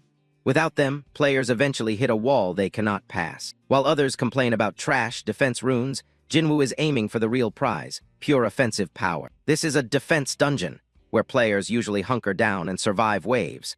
But Jinwoo has no intention of waiting around. Normally, players must endure 30 minutes against the relentless undead. It's a brutal test of stamina for any standard team. The global leaderboards are dominated by the US and China.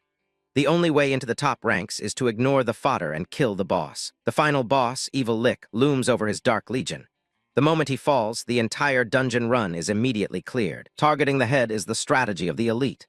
Jinwoo checks his gear, ensuring everything is perfect for a record-breaking video. A hologram appears, allowing him to summon up to 3 teams. Jinwoo has carefully pre-configured his lineups for every scenario. He quickly selects Team C, the unit optimized for daily dungeon efficiency. His best cards are now on the board. With a confident smile, Jinwoo begins the summoning. The air crackles with magical energy as a massive power surge erupts. X-grade drill instructor Chunhyo and the combat sheriff appear first. These are his heavy hitters, ready to tear through anything. Next, Mini Kong, the priest, Golden Nugget, and Lamba join the fray. A perfectly balanced team makes Jinwoo unstoppable. A system alert warns that the undead are swarming. Instead of waiting for backup, Jinwoo takes the fight directly to them. The countdown starts at 30 minutes. But Jinwoo wants to end this before the timer even makes a dent. Hordes of skeletons shriek and charge like a white sea of bone. But to Jinwoo's team, they are nothing more than target practice. Mini Kong roars, smashing through the undead ranks with massive fists. The ground shakes beneath the gorilla's furious assault. The summon grabs a skeleton and obliterates it instantly. The first wave is decimated within a matter of seconds. Looking at the shattered bones, Jinwoo remains cool and collected. He knows the real fight starts now and signals the next phase. Jinwoo waves his hand. "Let's move, everyone!"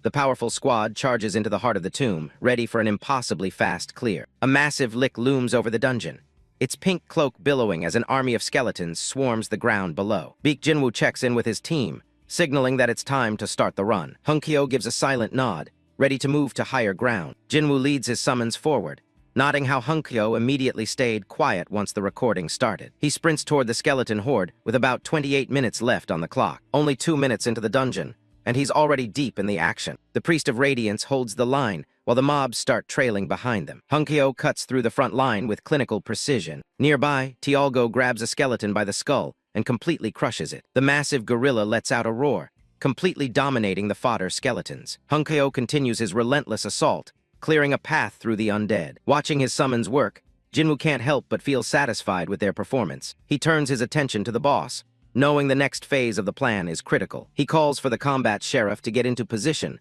and prepare his rifle. On paper, the sheriff's damage is so pitifully low that most players just ignore him. People used to joke about leaving him on auto battle for days and still failing to get a kill. But in this specific low-grade dungeon, the boss doesn't actually have that much HP. Jinwoo tells the sheriff to hold his fire for just 1 more second. He orders the Priest of Radiance to cast his blessing. The sheriff keeps his target locked as the light from the spell begins to flare. The blessing's effect is simple.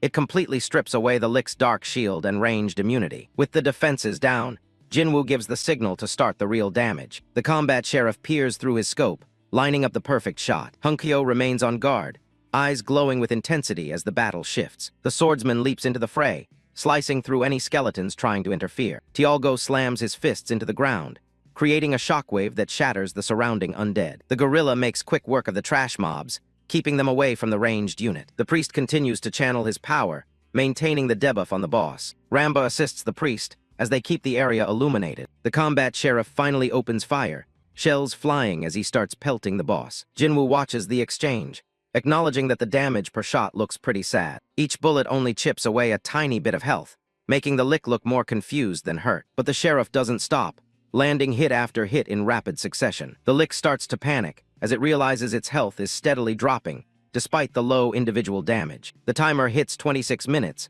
and the boss is clearly feeling the pressure. Tialgo holds the front line, soaking up hits while receiving constant healing from the backline. A skeleton tries to jump the gorilla, but Jinwoo stays calm, watching the battlefield from behind. Tialgo tanks the attack head-on, barely flinching as more skeletons swarm him. Jinwoo knows that while this strategy is considered inefficient by most, it's perfect for his setup. That common knowledge only applies to average players, not someone with his team, because Jinwoo has Hunkyo, a summon that completely changes the game's math. With the right skill setup and Hunkyo's potential unlocked, the national record is as good as broken. The combat sheriff lines up a final shot, confident that even a high-level lick can't survive this hit. A massive burst of energy slices through the air, completely overwhelming the dungeon boss. The lick lets out one last sound, as it begins to dissolve into shadow and light. Silence falls over the clearing, as the dungeon's presence begins to fade. The system updates immediately, confirming the boss is defeated with an incredible clear time of just over 4 minutes. Jinwoo's summons stand tall among the remains of the undead,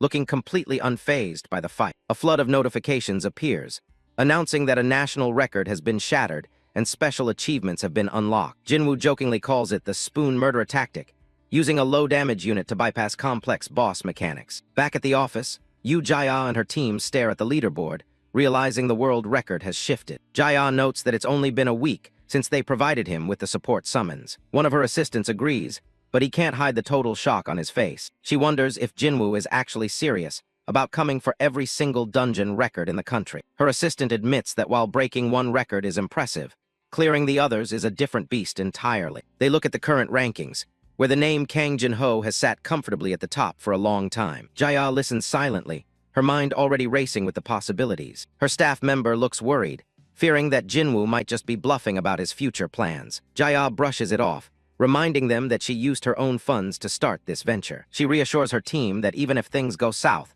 she'll take the hit so it doesn't ruin their careers. To her employees, she looks like an absolute saint, literally glowing with an angelic aura. They're moved to tears, declaring this the absolute dream workplace and vowing their loyalty. But behind her calm expression, Jaya's eyes sharpen as she realizes she finally has the leverage she needs. Jinwoo remains the picture of confidence, standing with Lamba as if breaking a national record was just a light warm-up. Deep in the dungeon, a hidden treasure chest remains tucked away, a secret only he seems to know. He exits the portal with a relaxed smile, asking if breaking the record so soon was actually a problem. A golden key turns in the lock of destiny, signaling a massive shift in the power rankings. The office erupts into chaos as the staff realizes the impossible has just happened. The official report confirms it. A low-grade Monday dungeon cleared in 4 minutes and 12 seconds. The control room staff are losing their minds. Shaving 3 minutes off the previous record is unheard of. Jinwoo's face pops up on the monitor, cementing his status as the new person to watch. The assistants are left speechless, staring at the name Baek Jinwoo at the very top of the rankings. The entire room is buzzing with excitement as they realize their gamble actually worked. Jaya's hands start to tremble, not from fear, but from the sheer adrenaline of the win. She clenches her fist, knowing deep down that her business is now a guaranteed success. A small, triumphant smile plays on her lips as the weight of the achievement sinks in. She looks ahead with fire in her eyes, confident that this is only the beginning of a massive jackpot. Baek Jinwoo stands with his summons on a cliffside, watching the sun set over the valley. A blue, swirling portal opens up on the path ahead of them. He tells the team he's got one last thing to finish before they head out. He reaches up and clicks a small button on the collar of his jacket. A system window flickers to life as he gives a satisfied little smile. The screen asks if he wants to initiate an auto battle for the current squad. Since he's already cleared the dungeon once, the game lets him run it on repeat automatically. Chibai Lamba looks thrilled, sitting on a massive pile of coins and loot that just keeps growing. He taps the screen to send his drill instructor, Chunhyo, back into his inventory. In his place, he summons Lamba, the X-rank Wind Fairy. He tells her she's in charge of the daily grind now, which catches her completely off guard. He explains that Chunhyo needs to go train the others, unless she wants to join that session instead. Lamba immediately has a nightmare flashback of the drill master literally on fire, while she struggles to keep up. Even the shadow elf is suffering in the back, totally broken by the instructor's intense regime. Just the memory of that drill master's heavy fist is enough to send shivers down her spine. She drops to her knees and starts begging, saying she'll gladly do the dungeon loop forever if it keeps her away from him. Jinwoo's glad she's on board.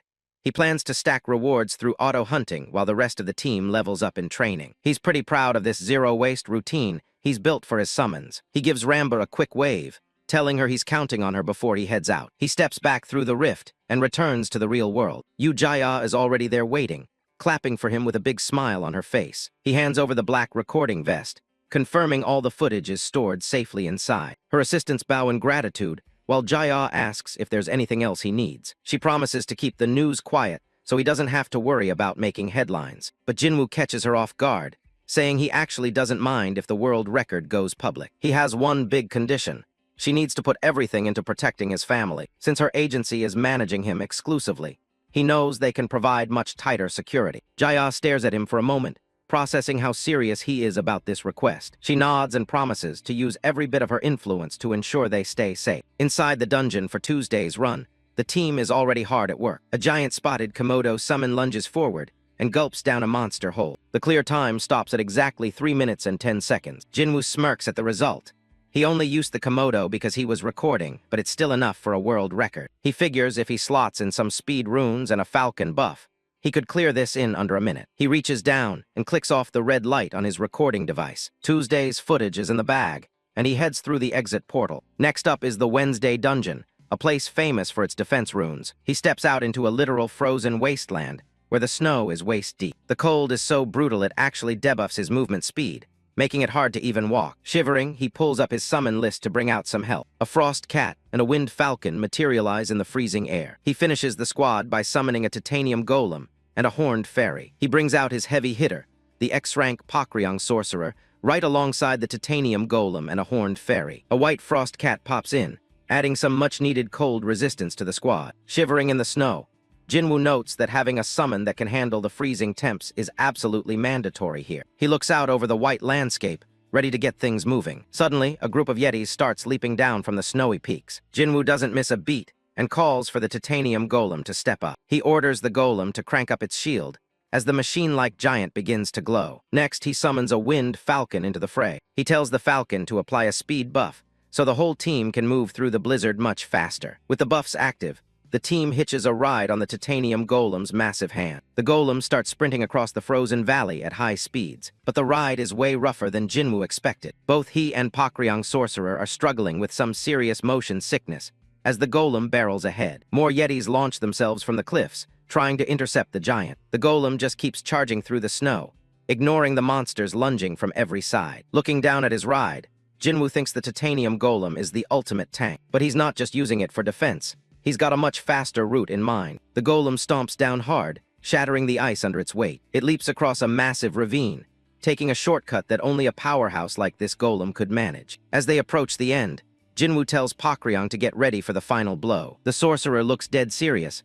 focusing her power for the coming fight. The golem sticks the landing with a massive shockwave. A red warning screen flickers to life. A giant boss yeti has appeared. The beast lets out a deafening roar as it blocks their path. Jinwoo immediately calls on the horned fairy to take action. A flurry of ice spikes erupts from the ground, pinning the boss in place. Seeing his opening, Jinwoo shouts for Pakryang to let loose. She channels a massive amount of fire mana into her staff. A giant dragon made of pure flame roars to life and lunges straight for the boss. The dragon connects in a massive explosion, engulfing the entire area in fire. A system notification pops up. The boss is down, and the dungeon is cleared in 4 minutes and 22 seconds. Jinwoo pumps his fist in the air, ecstatic with the result. The whole team gathers in the snow as the clear screen fades out. He checks the timer again, realizing he just set another personal best. But the victory is short-lived, as the whole team starts losing their lunch from some serious golem sickness. News of his achievement spreads like wildfire, with articles asking who exactly this Baek Jinwoo guy is. People on the streets are glued to their phones, trying to find out more about the new record holder. At a cafe, a woman wonders if this is the same guy who just broke the record for Tuesday's dungeon. From that moment on, all of South Korea had its eyes locked on Baek Jinwoo. People in a cafe are buzzing about a name they've never heard before. Who exactly is this Baek Jinwoo guy? Apparently, he's the one who just smashed Kang Jin-ho's record on the community boards. A quick check on the phone confirms it. This nobody just swept the time attacks for 3 days straight. The newspapers are having a field day, with headlines everywhere about Jinwoo shattering every record in sight. Corporate bigwigs are slamming their desks in disbelief as the Thursday dungeon looms, wondering if he'll finally hit a wall. The director of the bureau stares at the news, finally connecting the dots to that name Assemblyman Park brought up before. He realizes this is the guy who offered to trade info for summons, the one Assemblyman Lim Hisu voted against. Back then, the bureau played hardball, refusing to pay up unless he handed over the goods first. Leaning back in his chair, the director has to admit that the kid's information was actually the real deal. He lets out a heavy sigh, feeling the weight of a massive missed opportunity. Lim Hisu and his crowd might have had their reasons, but they were clearly playing the wrong hand. In the world of politics, results are the only currency that matters, and Jinwoo is currently the richest man in the room. If they had just backed him from the start, they'd be swimming in public praise and a fresh mountain of votes. Instead, the director is left shaking his head at the thought of kicking away a golden goose that literally landed in their lap. He snaps out of his regret and calls over his secretary. The order is simple: track down Baek Jinwoo and reach out to him again personally. They might have thought he was a fraud before, but now they need to reel him back in, whatever the cost. Meanwhile, the daily grind continues, starting with the Monday and Wednesday dungeons that drop essential runes. Then there's the Tuesday dungeon, which is the prime spot for farming abrasives. And of course, Jinwoo is out in the field with his summons, sticking to his efficient weekly schedule. Thursday is all about the skill books, which are vital for powering up. While they don't give the summons unique skills, they can unlock latent ones that only the drill instructor can tap into. Even without the unique stuff, they're plenty useful, making the farm well worth the effort. The best part is it saves them from the nightmare that is the Sunday dungeon, which also drops skill books but is way more of a headache. Jinwoo kicks back with a drink, enjoying the fact that Thursday's run is a total breeze in comparison. With the hard work out of the way, they've officially declared Sundays as their day off. So what makes this easy Thursday dungeon tick? The moment you step inside, it's a boss rush, and a massive monster is already waiting for a fight. This dirt golem boss has a defense stat so high it's basically stupid. The textbook strategy is to bring in a bunch of B-grade white wolves and just spam defense down skills until it softens up. That's honest work, but Jinwoo isn't really interested in playing by the rules. He stands his ground as his summons prepare to unleash chaos. A heavy hit connects, shaking the very ground beneath them. Why bother with debuffs when you can just brute force the whole thing with raw, overwhelming power? After the dust settles, Jinwoo realizes there's a bit of a problem with his performance. He's basically steamrolling the content with maxed out summons, which makes for a terrible tutorial video. He thinks about sticking to the standard meta next time just to make it relatable. But where's the fun in that? He signals his massive titanium golem to step up to the plate. The plan is simple: let the golem tank while everyone else focuses on the boss's weak point in its head. It's a clash of titans, as the two golems lock horns in the middle of the arena. To finish things off, Jinwoo calls in a wind falcon to dive straight for the kill. Lamba focuses her magic, light swirling around her staff, as she prepares her next move. Jinwoo points toward the boss, issuing a command to his top-tier summons. He knows exactly where the weak spot is. He tells them to aim straight for the head. A massive stone fist connects with a bone-shattering crunch, sending shockwaves through the arena. The impact is so violent that the boss's rocky exterior starts to crumble under the sheer force. Chunhyo doesn't waste a second, charging forward with his blade drawn to keep the pressure on. The drill instructor looks completely unfazed, even with a mountain of a monster looming right behind him. With a series of lightning-fast strikes, the boss's defense is completely shredded into pieces. Now that its vulnerable blast dragon steps up, her staff glowing with an intense, burning heat. She looks terrifyingly calm as she focuses all her mana into a single, high-output spell. A colossal fire dragon erupts from the magic circle, roaring as it lunges toward its target. The entire screen turns white as the boss is swallowed whole by the inferno. When the flames die down, there's nothing left but the scorched, crumbling remains of the dirt golem. Blast Dragon touches down gracefully, her work finished in a matter of seconds. System notifications flood the screen, confirming the clear time is a staggering 5 minutes and 10 seconds. Jinwoo checks the timer with a smirk. They just shaved a full minute off the national record. He watches the drill instructor walk away, realizing just how broken his summons actually are. For now, he decides to keep him on the bench for the final dungeon. He doesn't want to show his full hand just yet. Honestly, he thinks he could clear most of this content with just a properly leveled Blast Dragon. She catches him looking and beams with pride, looking like the happiest mage in the world. Jinwoo gives her a quick pat on the head, already calculating how much faster his next run will be. While his summons relax, he starts prepping for another round to maximize his efficiency. He's not one to waste time.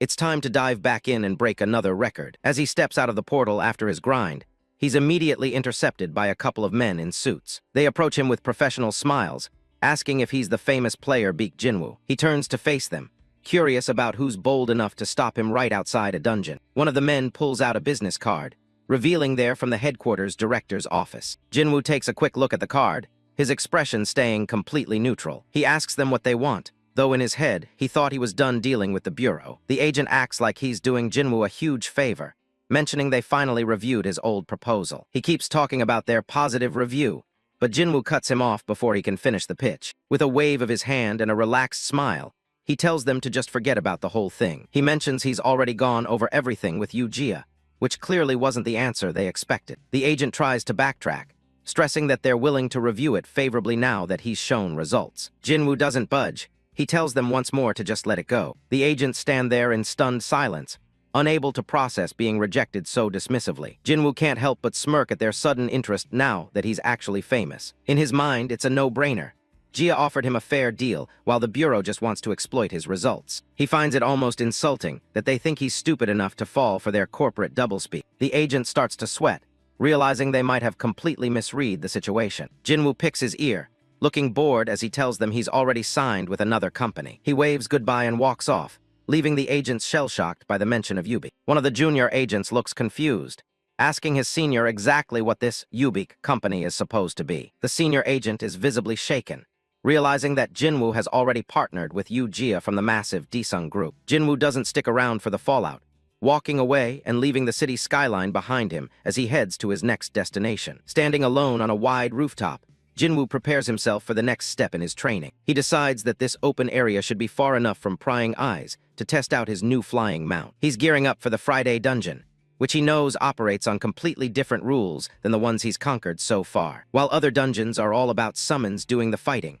the Friday dungeon requires the player to physically run to the finish line. Jinwoo pulls up his system interface, determined to start practicing his movement skills before the real challenge begins. A flash of blue light erupts from the menu as he activates a new summoning card. A massive, blue-scaled shy wyvern materializes in the air, its wings kicking up a powerful gust of wind around the rooftop. Jinwoo watches as the B-grade summon settles down, its golden eyes fixed on its new master. Looking out over the sprawling city below, he admits that even though the system blocks fall damage, the height is still a bit intimidating. He approaches the beast and gives it a name, calling it Sky, as he reaches out to pet its neck. The wyvern lets out a soft trill, seeming to accept Jinwoo's touch as he prepares to mount the creature. With a confident grin, he climbs onto the wyvern's back and asks if it's ready for their first flight. "Let's head to the East Sea," he commands, and with a powerful flap of its wings, Sky launches them into the sky. The sudden burst of speed catches him off guard, making his eyes widen as the ground rapidly disappears beneath them. He holds on tight, realizing that the sensation of flying is way more intense than anything he had imagined. After the initial shock wears off, a look of pure joy spreads across his face. This is actually a lot of fun. He lets out a cheer as they soar through the clouds, leaving the skyscrapers of the city far behind. It doesn't take long for them to reach the coast of Yangyang, where the sparkling blue water stretches out to the horizon. They touch down on a secluded beach, where the drill instructor and blast dragon are already waiting for them. The drill instructor starts clapping enthusiastically, praising Jinwoo's natural talent for learning to fly so quickly. Jinwoo tries to play it cool, though he's clearly a bit embarrassed by how much they're hyping him up. Blast Dragon joins in, mentioning that even they struggled with wyvern riding back in the day, recalling a memory of them tumbling through the air. She looks up at him with pure adoration, calling him a Jinwoo god who is truly worthy of being their master. Jinwoo laughs it off, giving a casual thanks as the drill instructor sulks in the background, wishing he got that kind of praise too. He checks the schedule for the next part of his training, confirming that sky dolphin riding is next on the list. He tells his summons that he's counting on them to show him the ropes, since learning from their experience is the most efficient path. A few days later, Jinwoo stands at the entrance of the Friday dungeon, ready to put his new skills to the test. He calls out a winged falcon, knowing its movement speed buff will be crucial for the trial ahead. The bird summon screeches in response, swirling around him as the system announces the start of the player sprint. Jinwoo gets into a starting crouch, his eyes narrowed and focused on the track full of obstacles. The countdown appears in the air, glowing a bright red as it ticks down to 2 seconds. Just 1 second remains, and Jinwoo is a blur of concentration, his muscles tensed and ready to explode into motion. The GO signal flashes, and he takes off like a shot, leaving a trail of wind in his wake. He's moving so fast that the world around him starts to blur into streaks of light and color. He dodges through a barrage of incoming projectiles with ease, his reflexes sharper than ever before. With another quick movement, he leaps over a set of obstacles, maintaining his incredible momentum. He realizes that doing this himself is 1,000 times better than just watching a character on a screen. A smirk plays on his lips as he spots a specific path opening up ahead of him. Now is the perfect time to break away from the main track and enter the dungeon's first hidden route. Jinwoo looks out over the course, noting that, while the standard path requires crossing the water and running forward, he has something else in mind. He launches himself off the platform, a burst of energy erupting from his feet as he breaks away from the intended track. He freefalls toward the ocean below, the wind whistling past his ears as he executes his unconventional strategy. With a wide grin, he calls out the name of his next aquatic companion, Sky Dolphin. A shimmering blue shy dolphin materializes midair, its body glowing as it prepares to dive into the waves. Jinwoo lets out a satisfied hup as he prepares to submerge, holding onto his new C-grade summon for dear life. They crash into the water with a massive boom, sending white foam flying in every direction. Once underwater, he realizes his plan is working perfectly. He can easily bypass all the complex obstacles cluttering the surface above. He keeps his eyes peeled as they zip through the depths, the bubbles from the dolphin's speed surrounding him in the blue abyss. Suddenly, they breach the surface like a torpedo, and Jinwoo shouts for his next mount, Sky Wyvern. He leaps from the dolphin's back in a display of incredible agility, catching the dragon's scales as it swoops in to meet him. With his new vantage point, he looks down at the remaining hurdles, knowing it's just a straight shot to the finish line from here. The checkered flag of the goal line looms ahead, and he guides the wyvern down toward the final platform. Nailed it, he shouts, his face lighting up with victory as the system confirms he's reached the destination. Standing tall as the dungeon run concludes, he watches the clear time of 2 minutes and 16 seconds flash across his screen. Confetti rains down on the pair as the system announces that Jinwoo hasn't just cleared the dungeon, he's broken the national record.